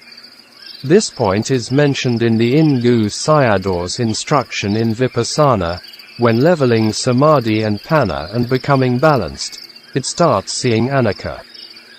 Vedana was increasing, but the mind was clear. There was no need to shun away from it, no need to separate from it. There was no need to run away, and simply look after it, then the mind was eased by itself. The mind stopped with clearness. If Vedana was increasing before wanting to change, and move. With the re-establishing of Anapana it was freed from Vedana. If falling from Anapana, it arrived back to Vedana, and became painful. Now Bhavanga was ceased, if not it was painful. Now, without one's correction, it was ceased by itself. If no mindfulness, sati, it reappeared and fell back to Vedana with pain. So I let it stay there on Vedana. I wanted to know about this mind, and I contemplated it, and the mind ceased. Then the mind of Tanha Sankara wanting to free and escape arose. With their cessation, i.e., Tanha Sankara, the clear mind freed from clinging, upadana, arose. So it didn't need to escape or shun away from it. When I knew this, and paid attention to the clear element, then the body form was disintegrating and vanishing. The body form, rupa, became a block of water foam with particles. It was like moving and disintegrating. It's like water foams that disappeared as they moved. When I was looking at the whole body it felt like water foams were arising and vanishing. With the observation, the khandha became a block of water foam. Originally I thought it was a solidified form with shape. Now it was not, and a block of water foam.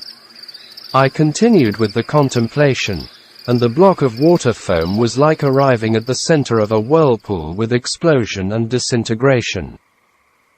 It was vanishing like a firework, and like the sesame seeds inside the hot iron cauldron exploding, and vanishing. With the vanishing, and became fearful of it. I was looking for the Dhamma, and the khandha became dissolved. I thought it was a good thing, now it was dissolving. It became longer, and with more dissolution. While looking at knees, legs, waist, hands, etc., they're all dissolving. There was no place that did not dissolve. When you looked more dissolved.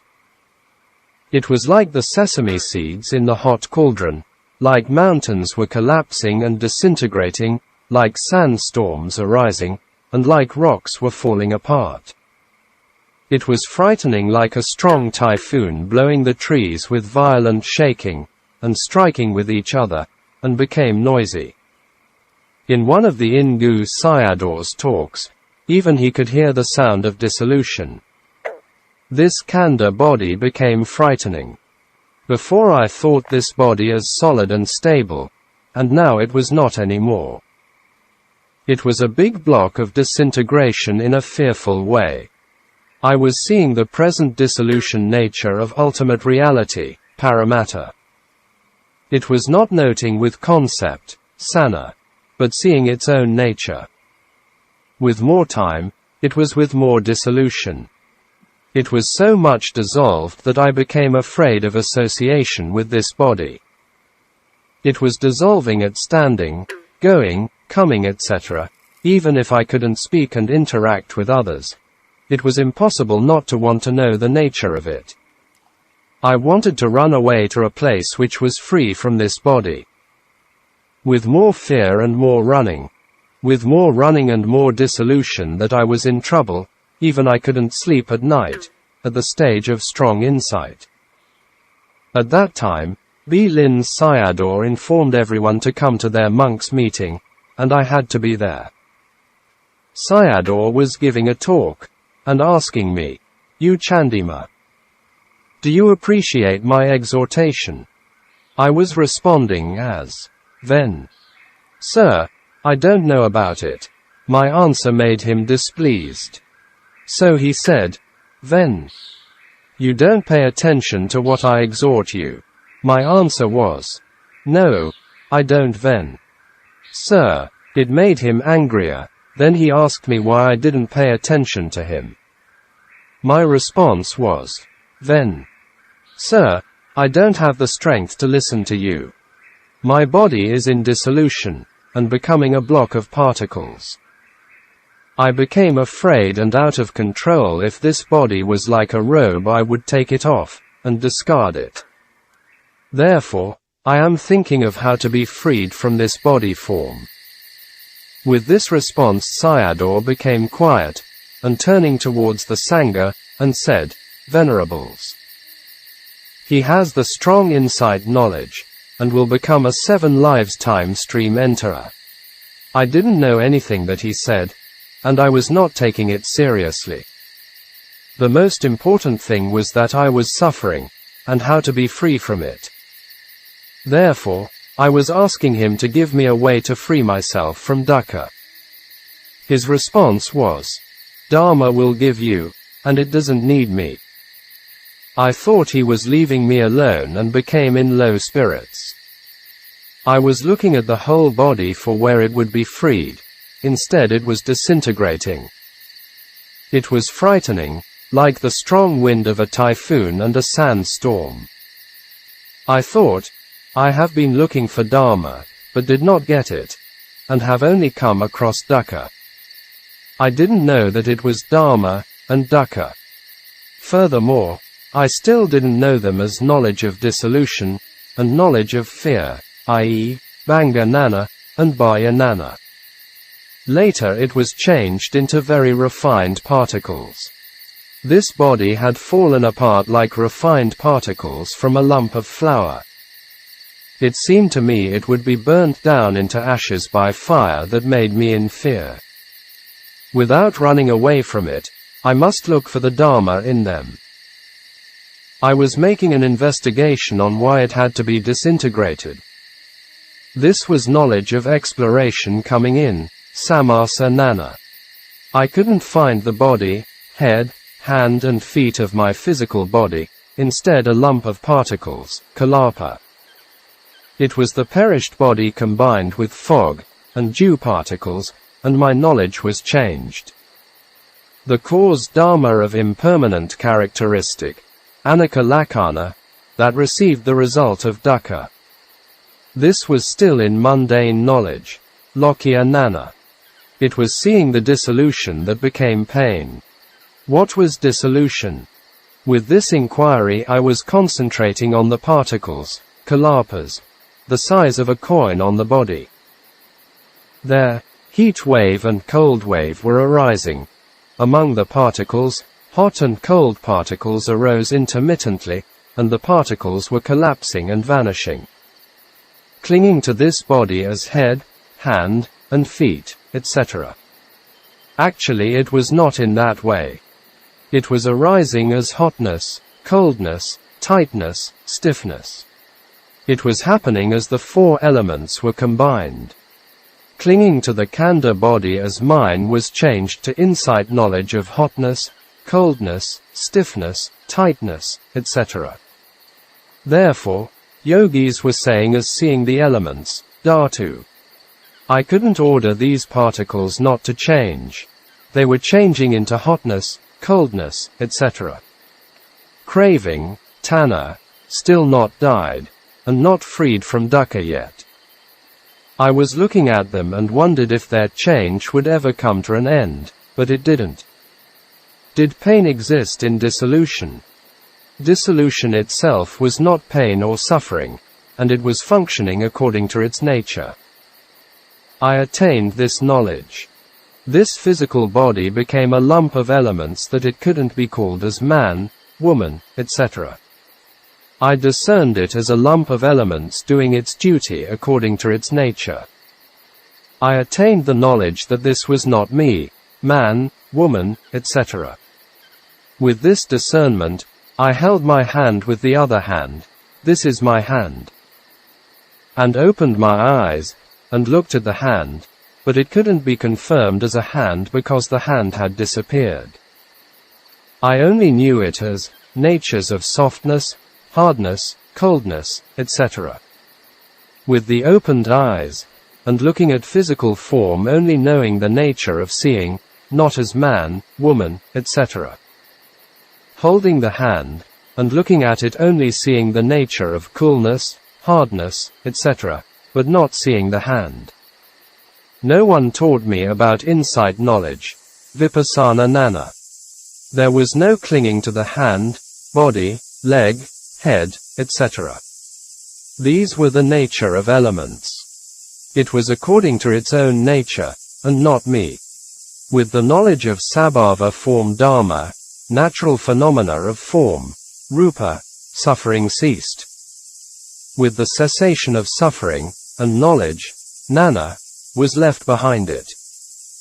Firstly, it was the characteristic of elements that it expressed the nature of elements. Element was element, so the place of the hand was not the hand. Where was my hand gone now? This must be my hand, and making the accusation fervently. These were the differences between concepts of anicca, dukkha, anatta, and the wisdom of anicca, dukkha, anatta. Anatta means the finishing power of the atta. Can't cling with atta is anatta. Even though I was making the accusation strongly as, its hand, it's still impossible. Knowledge, nana, expressed its own nature. Hardness, softness, hotness, coldness existed as its intrinsic nature. I was opening the eyes, holding the hand and making the accusation as my hand, but it was not possible that I only knew the hardness, softness, hotness, coldness, etc. The hand was not the hardness, coldness, etc. The concept of the hand, and hard, soft, hot, cold, etc. were no connection. We can't think about it with normal experience. When opening the eyes and looking at it, I was only seeing the color. This was not the hand. My hand was gone, and I was in low spirits. Looking at it with the eyes and holding at it with the hand, and it was also impossible making the accusation. I was holding and saying as my robe. No.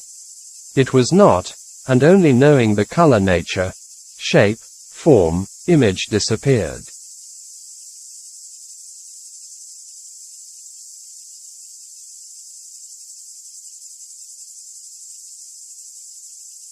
I couldn't make the accusation of it as a robe, and then I was squeezing my calf with the hand, and looking at it, and reciting as, the calf, etc., but couldn't find it. Instead it stopped at the color. The hand only knew its hardness, softness, hotness, coldness, and couldn't find the calf of the leg. Back and forth, I was looking for it, and also reciting my mind at the heart. The world became upside down, and from then on concept, and reality, panati, and paramatta, became different. i.e., not mixing up, and becoming separate. The exposure of color and the concept of calf were not mixed up. The exposure of hardness, softness, hotness, coldness, and the concept of calf were not mixed up. The world, loka, was happening in accordance with the determination of the mind. Loka disappeared. Where was loka? It happened by the mind. The mind saw as a man was determined by the mind on the color of form, rupa. The mind took it as a man, accused it as a man, knew it as a man. The mind made the decision, and gave the answer. What is happening now?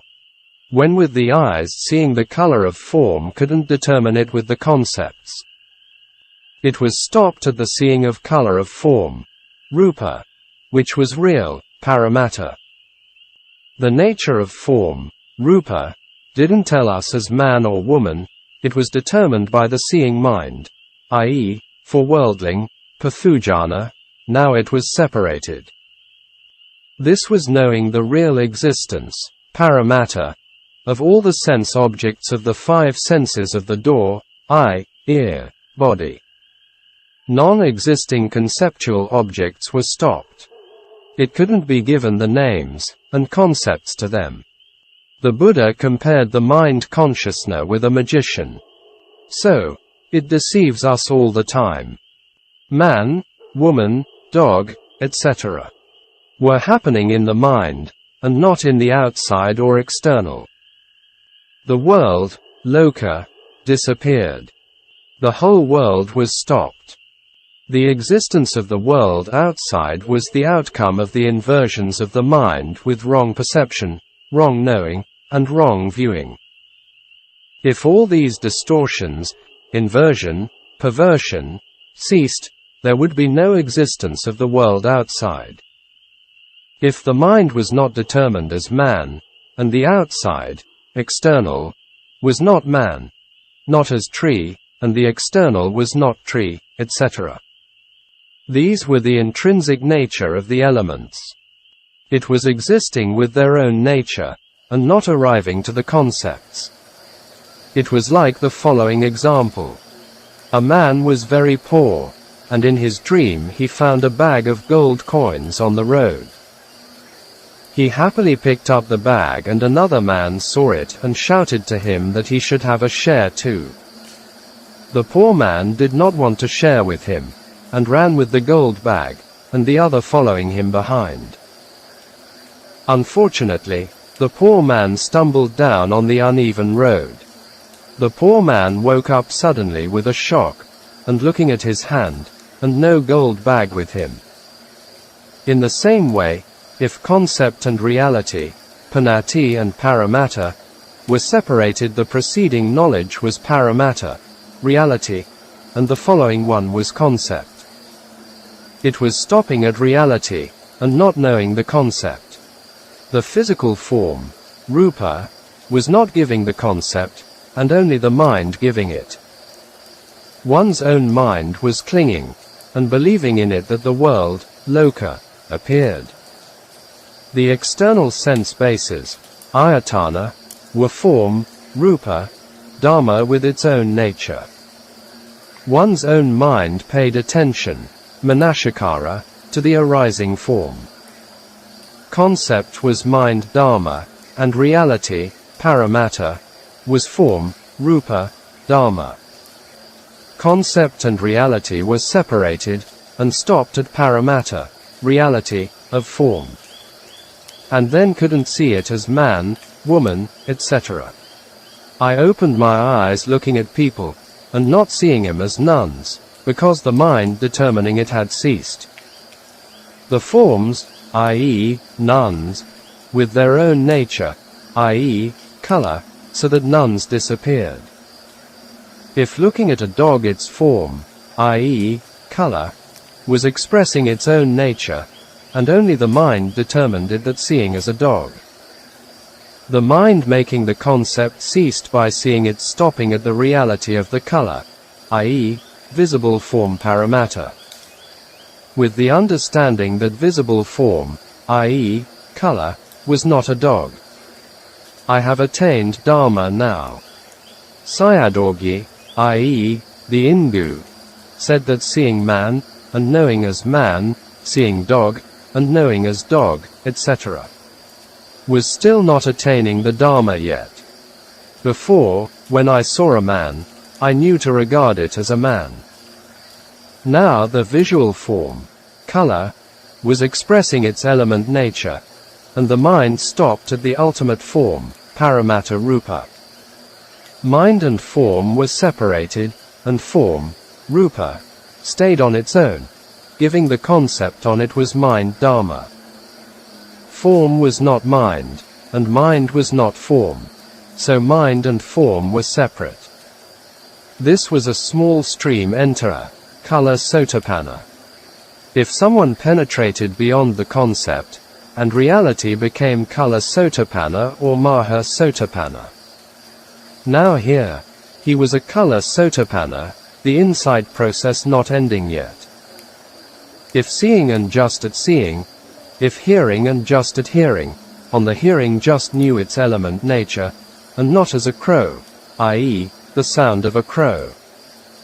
If hearing the sound of a dog, and just at hearing, and not clung to the dog because knowledge, nana, preceded it, only knowing the changing nature, and after knowing it vanished.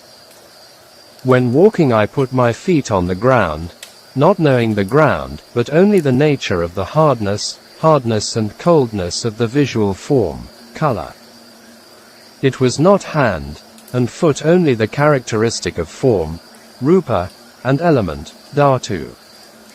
It was only expressing its own nature, just form paramatta. After that, I took my alms food. A nun came, and offered me some lemons. I liked the sour taste, so I paid attention to the mind with sour taste. But the mind ceased at paramatta Dhamma, and do not arrive at non-existing concepts, i.e., sour taste, sweet, bitter, etc. It was just knowing only with its expression. With the preceding knowledge, nana, the mind-making of sour ceased without existing, i.e., the concept of sour ceases without arising. The same as the mind ceased at feeling, vedana, and not continuing to craving, tanna. Sayadaw's emphasis is not on anicca, which most teachers talk about. Instead, he is talking about the mind and mental process analytically. I was only knowing the changing paramatta of form, and not the taste of sour, sweet, etc., which was absent.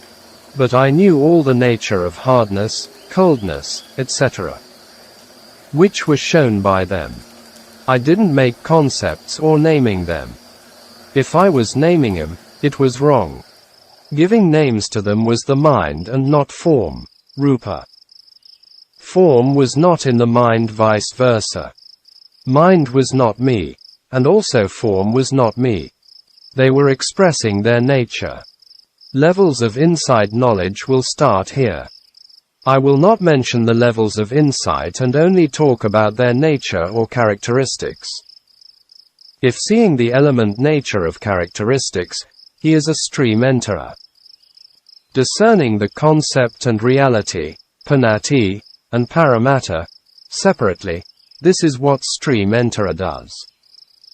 I knew the mind Dhamma of Sanakhanda, aggregate of perception, mind, here consciousness, and form, rupa. This mind, i.e., consciousness, only knows the paramatta object, but sana, perception which gave the concepts has ceased. If hearing sound, and only knowing the hearing, but the mind which gave the concepts has ceased, the whole world was stopped. Man, tree, etc. was stopped, and disappeared. On Sunday buses came to the center, and children were coming in, and making noises. So I looked at the direction of the noises, and did not see humans. I didn't know what it was. I.e., overwhelm anakas. I was dazed. The hearing of sound and the seeing of visual objects, i.e., color, were not mixed up. It existed as the nature of seeing quality, and the nature of hearing quality. The concept and paramatta were separated. The ignorance of concepts was ceased, i.e., avijjāpanati, and became knowledge of perception, vijjāsana. It was expressing its form, rupa, characteristics, with its own nature and changing, anicca. From the ignorant perception, avijjāsana, it changed into wisdom knowledge, vijjāpanna. Form was changing, and the mind gave the paramatta perception. It simply changed from avijjāsana to vijjāpanna. It couldn't kill the 5 khandhas, yet it was the 5 khandhas changing into paramatta sense objects. The Dhamma of hotness, coldness, etc., which I was talking about by using the concepts, in reality it was changing and vanishing. I was not naming it with concepts. If a paramatta Dhamma arose, and the mind knew it, and the mind changed, I didn't give the concept of the form paramatta. Every time form arises, the mind knows it. It was not form, and it must be the mind, i.e., nama, name, nama dhamma, because the mind knowing the paramatta has ceased. Why every time it was arising and knowing it? What was this? The mind was changing in stages. Before, I was seeing the form, rupa, with the aggregate of perception, sanakhanda. Knowing that each changing of form was not my knowing and not me. The mind stayed with the element, form, which was arising. On the right knee the form of aches arose. I had mindfulness on it. From here who was the one changing to another form? What did it mean? I was observing it with the desired knowledge. Every time form arising, I was catching it with mindfulness, i.e., hotness, coldness, tenseness, etc. Before, I was contemplating form. When concept and paramatta were separated, perception stopped, so there was no form for contemplation. Now, every time form arising, only I knew it. Over 2 days I was contemplating in this way. My body became tired because I practiced the whole night, i.e., 24 hours, without sleep. I was overexerted, and maybe I couldn't attain the Dhamma.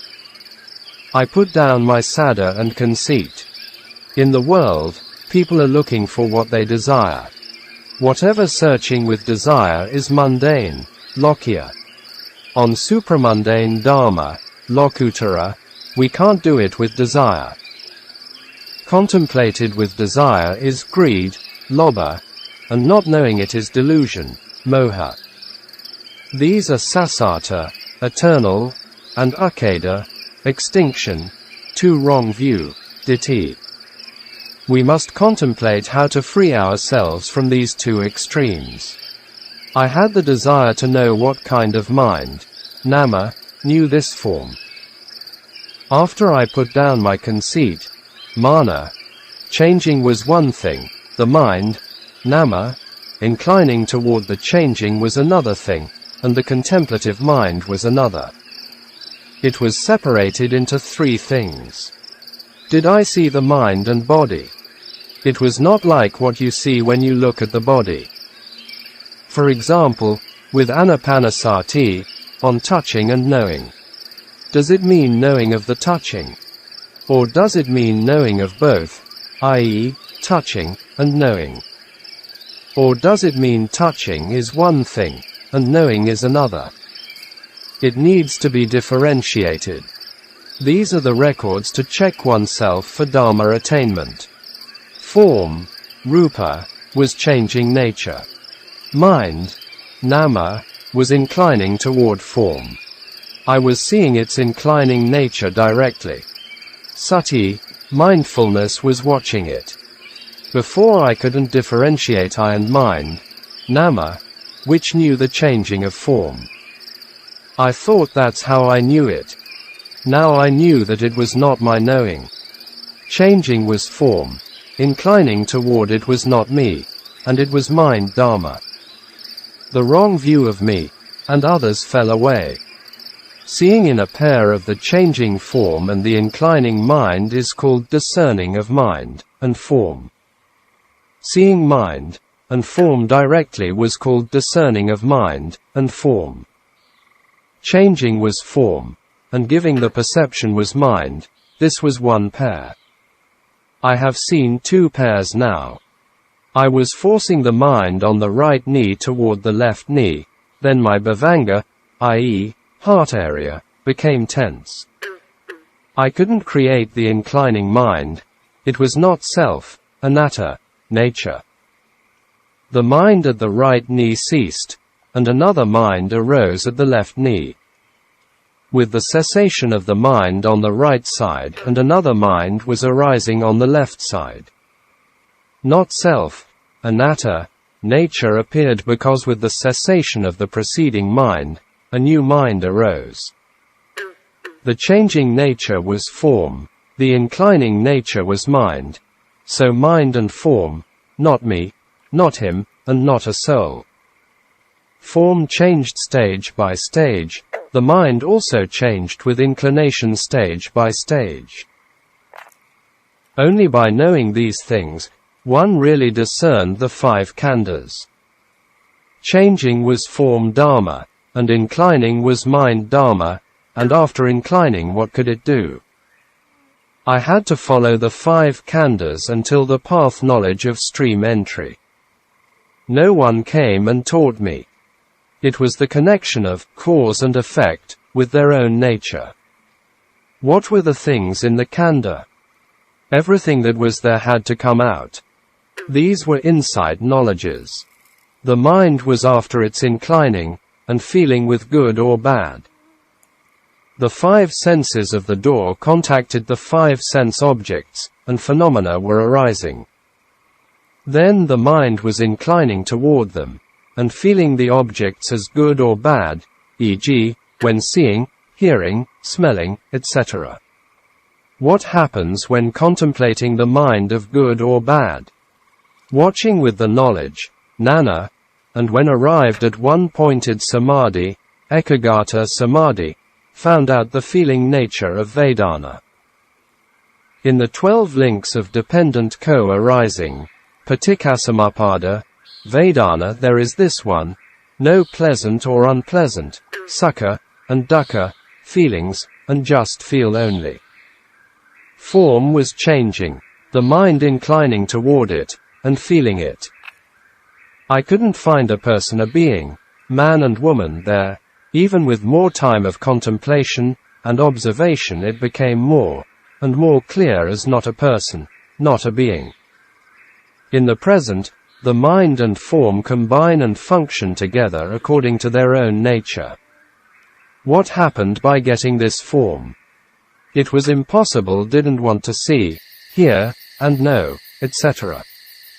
After feeling the object, what other things the mind and body had? I continued to observe, and it came to an end, and there was nothing to it. It was stopped at Vedana. After feeling, and it was vanishing, I only had this. Could I throw away this feeling? No, I couldn't. It was like carrying a burdened load. I was becoming in fear of the impermanence of Vedana, i.e., arising and vanishing. It was changing, and feeling it, and then vanishing, on and on like this. I.e., form changing, Vedana feeling it, and then passing away. It was painful seeing its dissolution, dukkha. In regard to Vedana, I got the knowledge on dukkha. What did it do after dukkha? With the observation, it was in dissolution, and ceased. So wrong view, ditthi, fell away on feeling, Vedana. This was not arrived at path knowledge yet, magga nana. It was not freed from Vedana that focusing the knowledge, nana, on the dissolution, i.e., bhanga, and at the bhavanga, heart or chest area, it was vibrating 3 times, and ceased. At the mind door, hadaya vathu, heart base, found out the element mind of consciousness, i.e., mana vinana dhatu. I know, what do I know? And how do I know it? This is important. Mind door was clear, and transparent. Mind consciousness, mana vinana, was knowing. Form, rupa, also was a clear element. Mind dhamma was knowing. What did it know? It was not knowing white or black, man or woman, and just only knowing. I was sitting with my closed eyes when the bhavanga vibrating 3 times, and the eyes opened. And then I heard the sound of a crow. Aosh. Aosh. The mind was inclining toward the sound. How did it appear in the knowledge? Nana. Right Samādhi and insight in Sayadaw U Candima's, Sayadaw U Sandima's, teaching. Translation by Bhikkhu Uttamo. Introduction to Right Samādhi and Right Insight. Part 4, of 4 parts. It was appearing in the knowledge as the form Dhamma of Aosh, i.e., at the ear door, and the knowing, Aosh, of mind Dhamma, i.e., at the mana dvara, mind door. Before, what we were knowing was, seeing is form and knowing is mind, hearing is form and knowing is mind, etc. This is not true. After the 3 bhavangas ceased, one was able to contemplate mind consciousness, vijnana. Sometimes, we are using language as not very accurate, e.g., here seeing is form should be, seeing is visual form or object, knowing of visual form or object is mind, etc. Here Sayadaw's experience supported the teaching in the Abhidhamma. When we see a visual form, it appears at 2 doors, i.e., the eye door, and mind door. Sound also in the ear door, and mind door, etc. If we contemplate a sound, the mind should not go out to the outside where the sound comes from. The mind should be at the ear, if not we are contemplating at the wrong place. As a teaching theory, teachers are talking. Seeing is visual form, and knowing of visual form is mind, etc. That is also true, not wrong. We can also contemplate them separately, e.g., sound object at the ear, and knowing mind object of the sound at the heart area, etc. Contemplating together as above mentioned is another thing. This is dependent on the context. Aosh was form Dhamma and mind Dhamma. This was knowing mind, and form. Before was form, and perception, rupa, and sana. Now was clear form Dhamma, eye, ear, nose, tongue, and body doors, and clear bhavanga form Dhamma, i.e., mind door.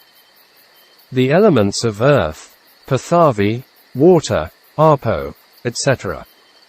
ceased, and at the clear from Avira Aush. Sound, and at the bhavanga Aush. Knowing element appeared. It was quite significant. Aush was form, sound, and Aush. Also the knowing mind. Both of them were Aush. Before what I heard was hearing is form, and knowing is mind. This is mixing 'em up. So in Anapana it should be, touching is form, and touching is mind. It is not, touching is form, and knowing is mind. Here was an interpretation problem. It should be, touching is form, and knowing the touching is mind. These were seeing nature, and knowing the seeing nature. It was not known as body, head, hand, and feet. Touching was form Dhamma, and knowing the touching was mind Dhamma. So this body was a lump of clear element, and a lump of knowing element. This was not a person, not a being and not a soul. Looking at wherever there was, knowing exists, these are touching nature, and knowing nature. Carefully observing with mindfulness, sati, it was not knowing the sound coming from there, i.e., external. At hearing the sound with the ear, every time hearing form, and knowing the hearing were arising, i.e., form, and mind, when looking at bhavanga, and saw the contact, phassa, was arising. I don't know the texts, i.e., suttas, and thin gyo, the Burmese Abhidhamma text of Abhidhammata Sangaha. Fire element was arising when the hand touched the gas lighter. With the vibrations of bhavanga, and the mind was inclining toward it. For example, from outside when the sound of the crow Osh arising, and didn't know the outside sound. The sound came, and contacting the clear element of ear was seen with mindfulness by looking at the bhavanga. From the outside was one Osh. At the clear element of the ear was one Osh. And at the clear element of bhavanga was one Osh. So 3 Osh. Every time mind, and form arising found the contact, phassa, which inclining to the bhavanga. There was a current of inclination. At the clear mana element, mind element, a mind, and form arose. The outside mind and form was not me. The mind and form arising at the clear element of the ear was not me. The mind and form arising at the clear element of bhavanga were also not me. I discerned all the 5 khandhas. It is quite interesting. U Chandima's own explanations of his experiences were confirmed by Abhidhamma, which some scholars rejected. All of the wrong views were not falling away yet. Before was after the 3 bhavangas ceased, and the mind arising again, and seeing, hearing, etc. were happening again. And then I re-entered the bhavanga, Samādhi, and it cut off 3 times, vibrate 3 times. Of the 3 bhavangas I entered the first bhavanga first, and observing the clear mana hadaya vafu, the clear element of mind door at the heart, a feeling, Vedana, arose, and ceased, and then bhavanga vibrating came to cease. I tried it not to fall away by controlling the bhavanga, and observing the form, rupa, of how it was functioning. Vedanas were changing, but the mind was not experiencing of pleasure and pain. Contact, phassa, and Vedana ceased. At the first bhavanga contact, and feeling ceased, but the perception of hot, stiff, ache, pain, etc. was still there, i.e., the concept of form. I entered the second bhavanga, hot, still, ache, pain, etc. Perceptions ceased, including phassa and vedana, but the changing form nature, intrinsic nature of form, was still there. After entered the third bhavanga, and it ceased, the two elements of clear form of the mind door, hadaya vathu, and the consciousness of knowing were there. Contemplating the mind consciousness, mana vinana, is possible only after the three bhavangas. Directly knowing the seeing, knowing the hearing, etc. are not true. I am saying this with guarantee. I say it because I myself have arrived at this stage that I know. How is the aggregate of perception, sanakhanda? How is the aggregate of feeling, vedanakanda? How is contact, phassa, etc.?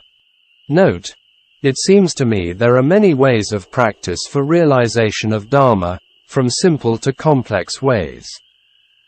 As examples, Mahasi system is simple, and Far Ork system is complex. Mahamoggallana became Arahant in 1 week because his way of practice was simpler than Sariputta's way, which took 2 weeks. Because Sariputta was foremost in wisdom, his contemplation of Dhamma could be in more detail. The Buddha also taught people differently, without a fixed system. Therefore, we cannot justify any system with a fixed view as wrong or right. Closing square bracket.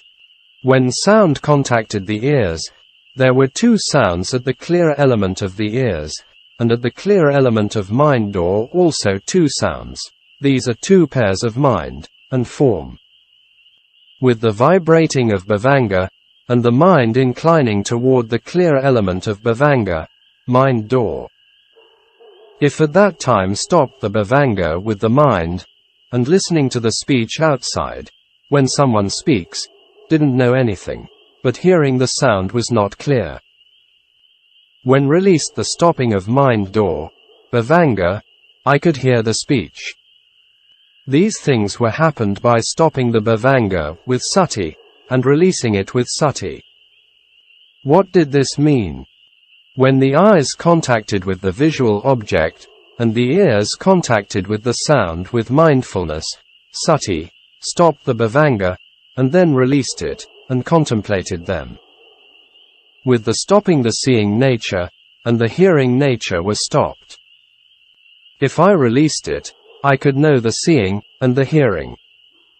I was contemplating them again to see what Dhamma was knowing the meaning of it.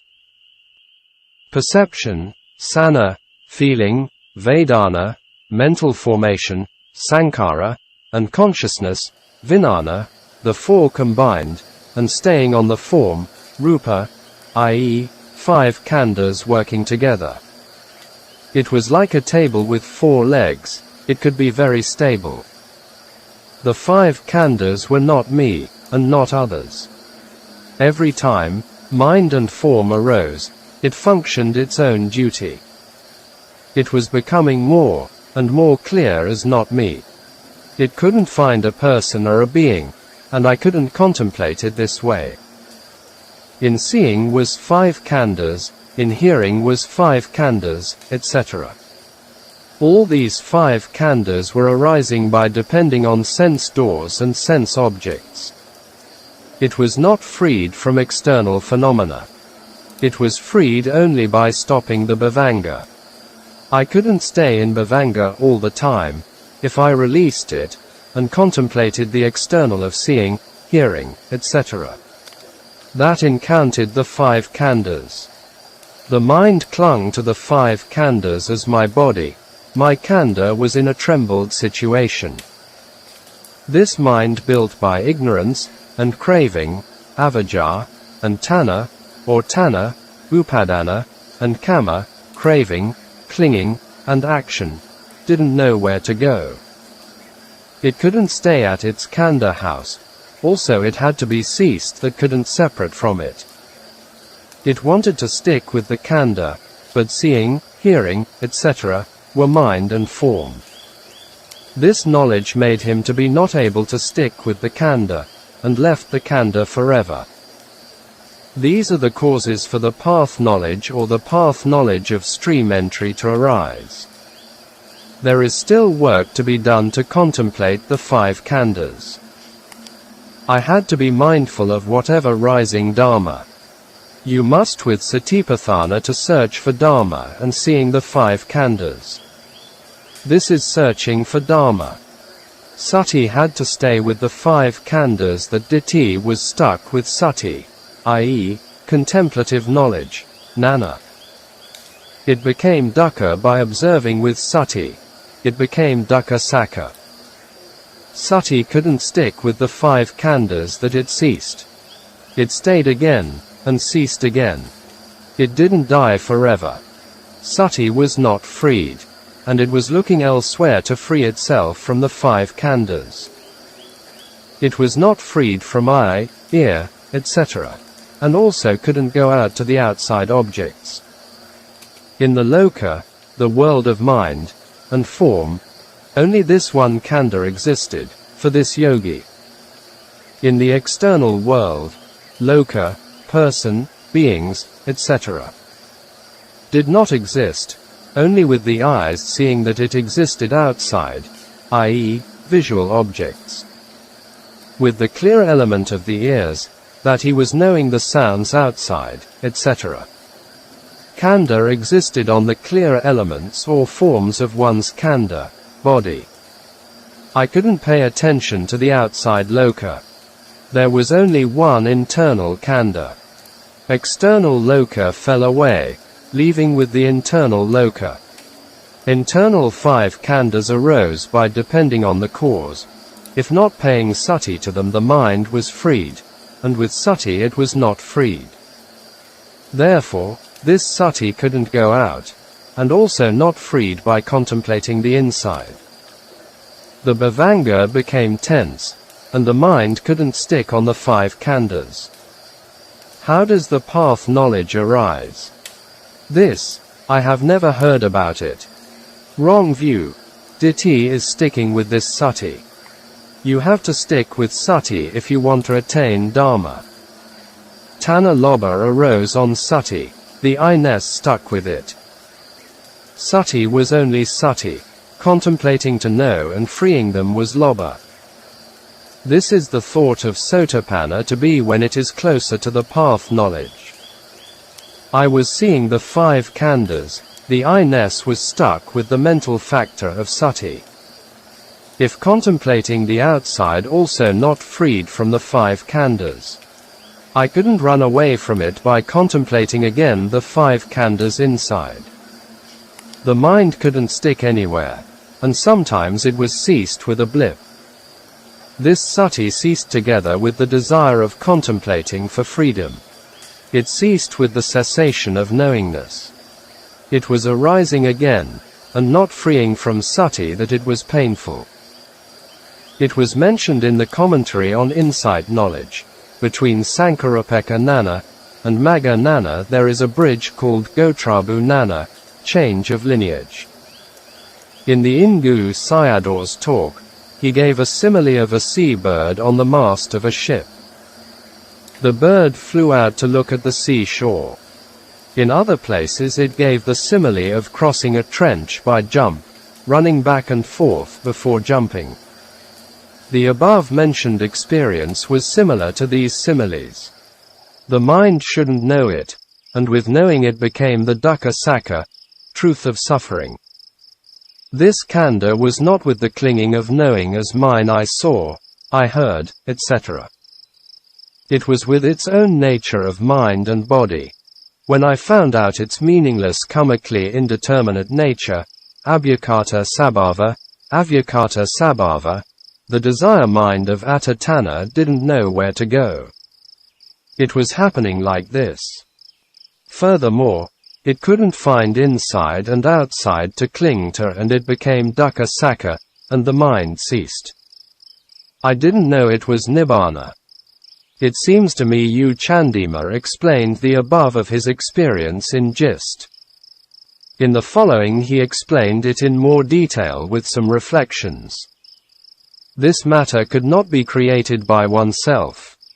And then my teacher said to me, "Today you don't sit for quite some time now." I was practicing to be mindful on the body movements in a moving position, so I missed the sitting meditation. So I sat for meditation. I was breathing strongly with Anapana meditation. The breathing was not me. With increased breathing also it was not me. You all listen to it mindfully. My teacher asked me to increase my breathing. This also was not me. I was getting tired. Before, I was always thinking about it as me. Now breathing was not me. With increased breathing also not me. Then I became seeing it.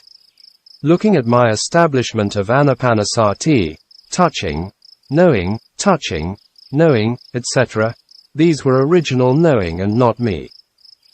Which one was my kanda? Touching, knowing was arising on the tip of the nostril, hearing on the ears. Inside the ears was hearing the sound of shoe, shell, etc. Knowing it was another thing, and not me. Inside my ears I hear shoe, shell, etc. Knowing that it is something else, and not me. The expressions of the 5 khandhas were not me. These were not of my knowing and my perception, and not my hearing the original mind and form. It couldn't go out, and inside was also not me. In this case, I had nothing to contemplate, and nothing had to run away. There was no place to stand, so I became low-spirited. The sitting came to an end after 2 hours of resolution, adhitthana. And then I said to my teacher, "You teach us that if we contemplate the 5 khandhas, the path knowledge will arise, and attain nibbana. Now I discern the 5 khandhas penetratingly. Even seeing in this way ditthi was not fallen away. I'll never practice your Dhamma again." My teacher didn't say anything to me. He got up, and left, to the toilet. I bowed down to the Buddha image, and prepared to go to my room. I was in the squatting position with a cherut between my fingers, and put down my conceit, mana. Likewise, I had practiced for many months, more than a year. I was very tired and became bony. Even though I was practicing that much, and not attaining it. The teacher taught me to contemplate the 5 khandhas, and I practiced it quite analytically.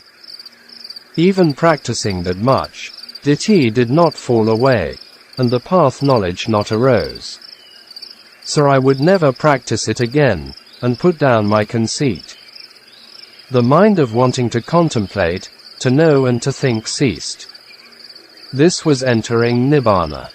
Before, I was looking for freedom inside and outside, but it was not freed. This time I would not contemplate. It was the path knowledge making ready for arising or taking acceleration. This is not the wanting mind that arises. It was also mentioned this point in some Mogic's talks. Was this khandha me? Did it belong to me? Did it exist inside and outside? I must check them carefully. If tanha and ditthi not fell away, I would not do it again, so I put down my conceit. Desire may be the appropriate word. At that time mind and mental factors ceased, such as wanting to search, to plan, to concern. It was not inclining outside and inside objects, or nothing to have for inclining, because the mind had to depend on the object, and without object, it came to cessation. Mind and mental factors ceased, and the body, rupa, was left behind as an indeterminate object, avyakata. This was nibbana. What is nibbana?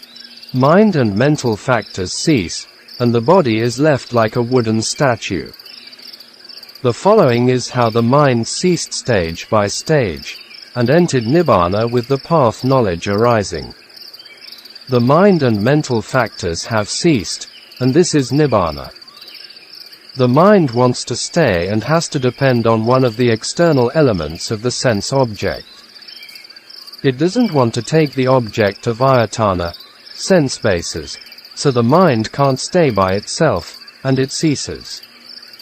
The body is left by itself, and the other is Nibbana. This is stream enterers Nibbana.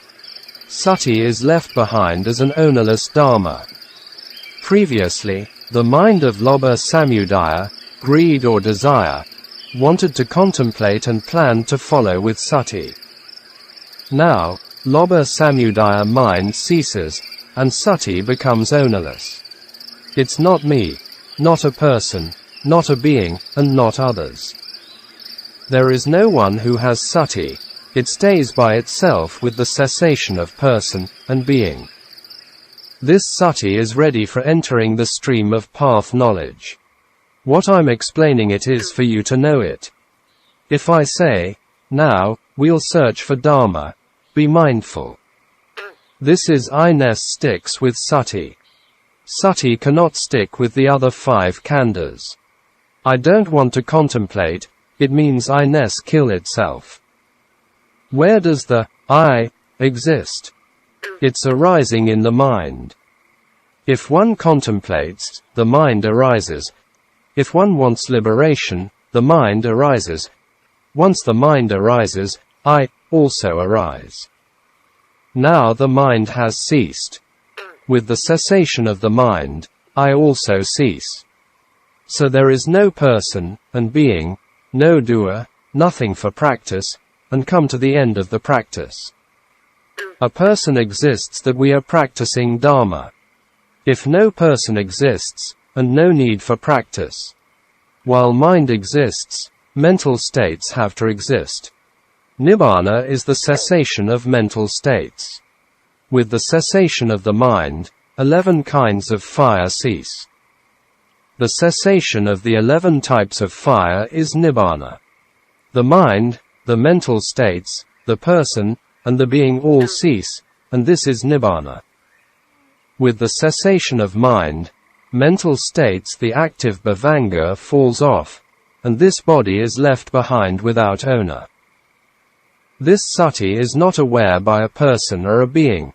Instead, it's staying by itself, free from the cause of a person and a being. Sati is the result Dhamma. At the time of the cessation of mental states, factors, it enters Nibbana as a result. Nibbana cannot be created with one's desire. The clinging to, I, and, me, ditthi tanha cease. I was not entering the steam yet, i.e., Sotapatti Magga. It was near of entering the path. My teacher came back from the toilet, and opening the door, it was making the sound of chawi. And I regained my sati. When the mind arose in contact with the sound and the ear, sati cut it off at this moment. This was entering the stream. Before this mind was wanting to contemplate, to know, and to desire. What was sticking with the mind? The I-ness of ditthi tanha mana was sticking with the mind. The mind came to overwhelm sati before and it was now in cessation. So this sati was left behind as an object of contemplation. Now this ownerless sati with the course ceased, and became the resulted anatta sati, not self-mindfulness, which didn't have a person, a being or me. The mind clinging to the result of the cause as my khandha was arising. This loneliness of sati discerned the identity view of atta and craving, ditthi tanha. Here is the cessation of the 5 khandhas when the object and contemplative mind were freed from atta. This talk was the 3rd time he gave to the public after over 20 years of his attainment. So his talk here is not very smooth. Also sometimes very fast.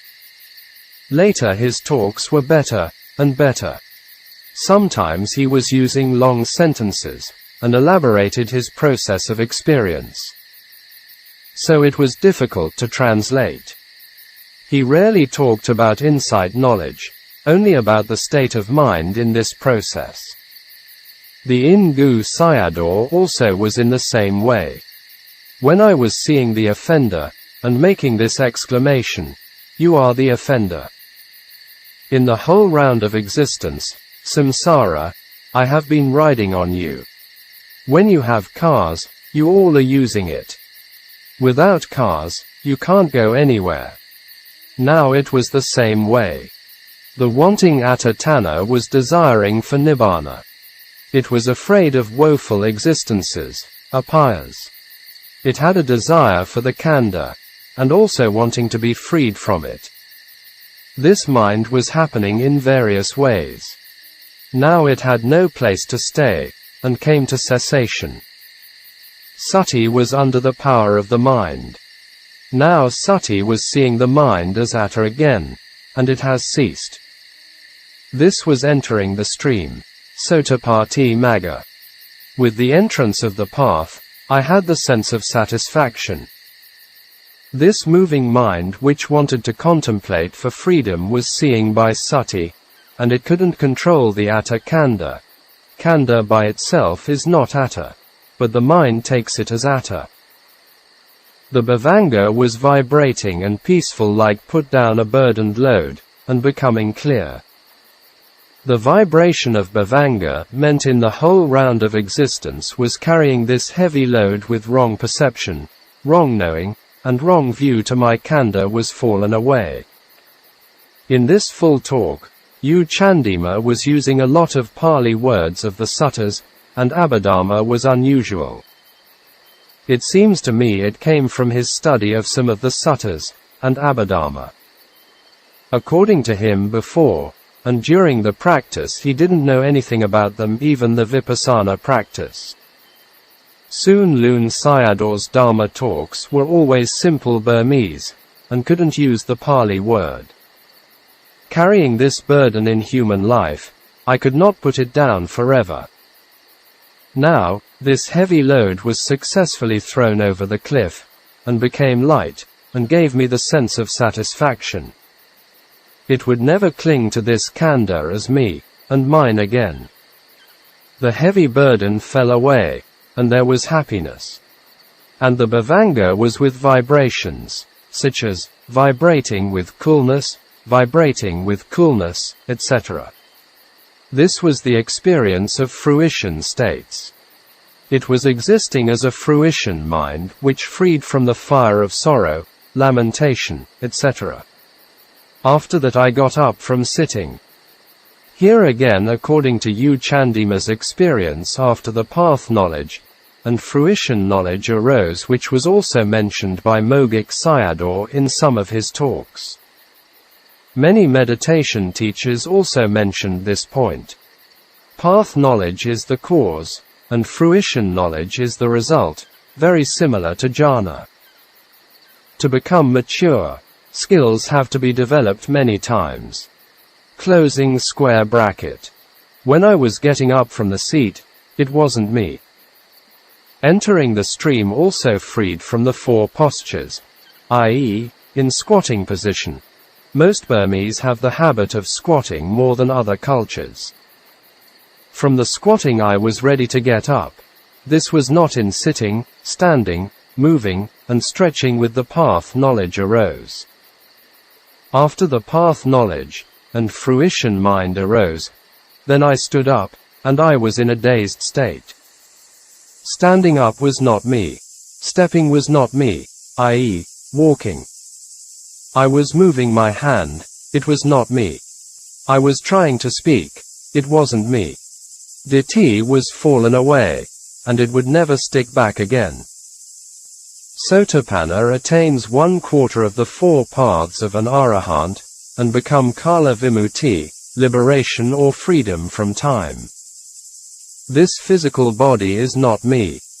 Its conditioned body and mind, rupa, and nama sankhara. They are doing their own job. I am free from it for over 20 years now, i.e., from wrong view, Ditti. Before I went up to the Dharma seat, it was not me, for this Dharma talk. I am giving Dharma which does not include me. I am stretching my limbs, which does not include me. Likewise, I am going and stepping, which does not include I-ness. Only the physical body is walking. If it becomes sotapanna, it must be so. Don't stop while walking. Is it you during the walk? I watch every action as me, but it is not. It is just the action. Here he tried every actions to feel it as me, but never appeared to him. Its conditioned form, and mind, Dharma body, and Dharma mind, physical action, and mind action, i.e., Rupa Sankara, and Nama Sankara, Rupa Dharma, and Nama Dharma, Kriya Rupa, and Kriya Nama.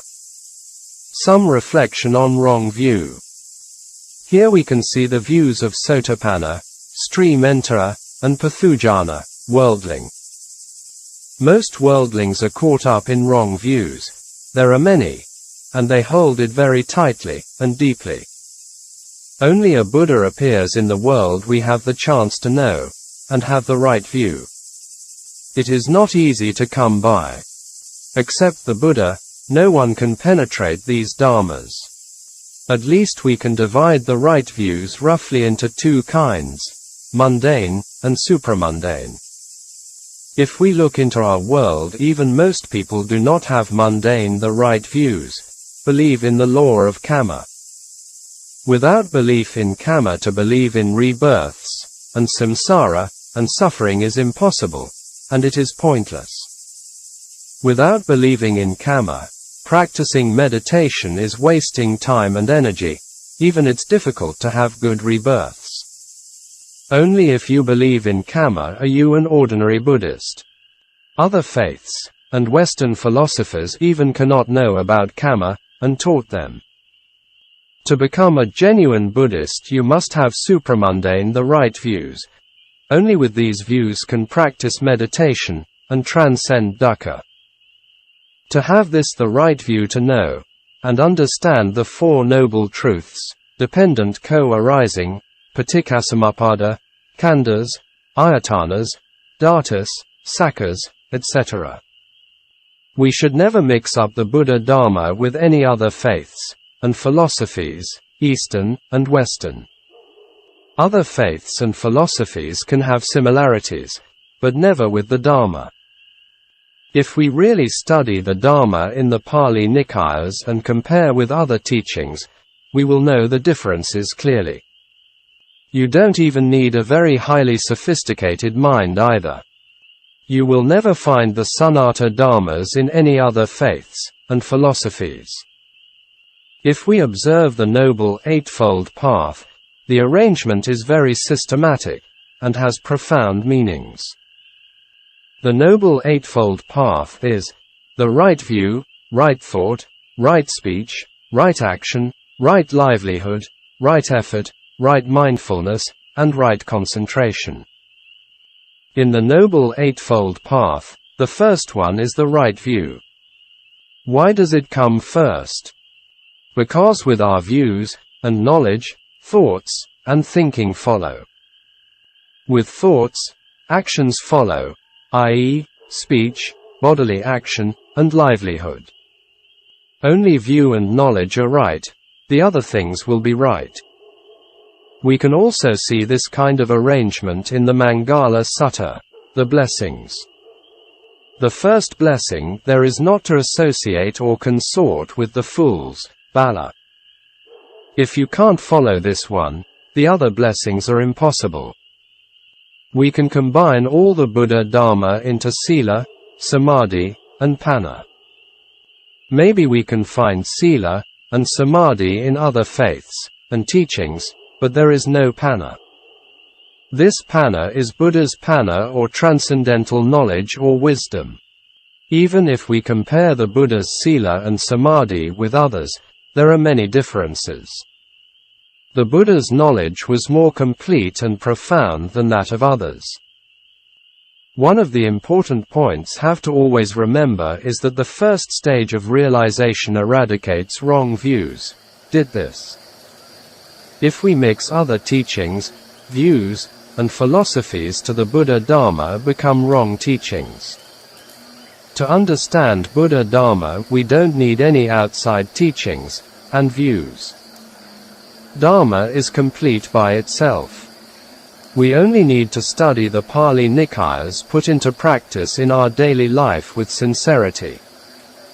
Only the Buddha can teach you to have the right views, and not others. Other traditions even look down on the Arahant as not good enough, and not fully purified yet. More needs to be done. So there is no need to think about how they view the stream enterer, even it can be worse. According to the Buddha, Sotapanna will not be reborn for more than 7 lifetimes. Now bodhisattvas who are higher than Arahant and Pacceka Buddha can come and go with their wishes and desires. In my opinion, according to the Dharma, they still have ditthi tanha. Therefore, samsara still exists for them. Recently, I have read about a book by Ajahn Thanissaro Bhikkhu on Western Buddhist romanticism. Some years ago when I was in Thailand, I read some books written by American Buddhist teachers. At that time I thought their views and thinking was similar to Mahayana and some of Hindu teachings. From Buddhist romanticism I know more about Western Buddhists. They also include some of their culture, views, and thinking. It seems to me that every Buddhist, especially those who want to practice transcending dukkha, should read it, at least the last 2 chapters, Chapter 6, Buddhist Romanticism, and Chapter 7, Unromantic Dharma. If we not follow the views of the Buddha as mentioned in the Pali Suttas, we cannot end dukkha. Tan Ajahn gave clear comparisons between the Nikaya teachings and other traditions. Even we can designate the later development of Buddhism before the disappearance in India as Buddhist Hinduism or popular Buddhism. We can also see popular Buddhism in Asian countries. We cannot treat wrong views as lightly. It is the most dangerous enemy to all beings. Even we cannot abandon wrong views. To abandon craving for becoming is impossible. The causes for wrong views are 8, and among them, 2 of them are important: hearing wrong teachings, and unwise attention. There is a saying in Zen, Chan, tradition. Before the practice river is river, and mountain is mountain. During the practice, river is not river, and mountain is not mountain. After the practice, river is river, and mountain is mountain. For a Sotapanna, before river is river, during river is not river, and after river is still not river. The first one means ditthi is still intact as anusaya.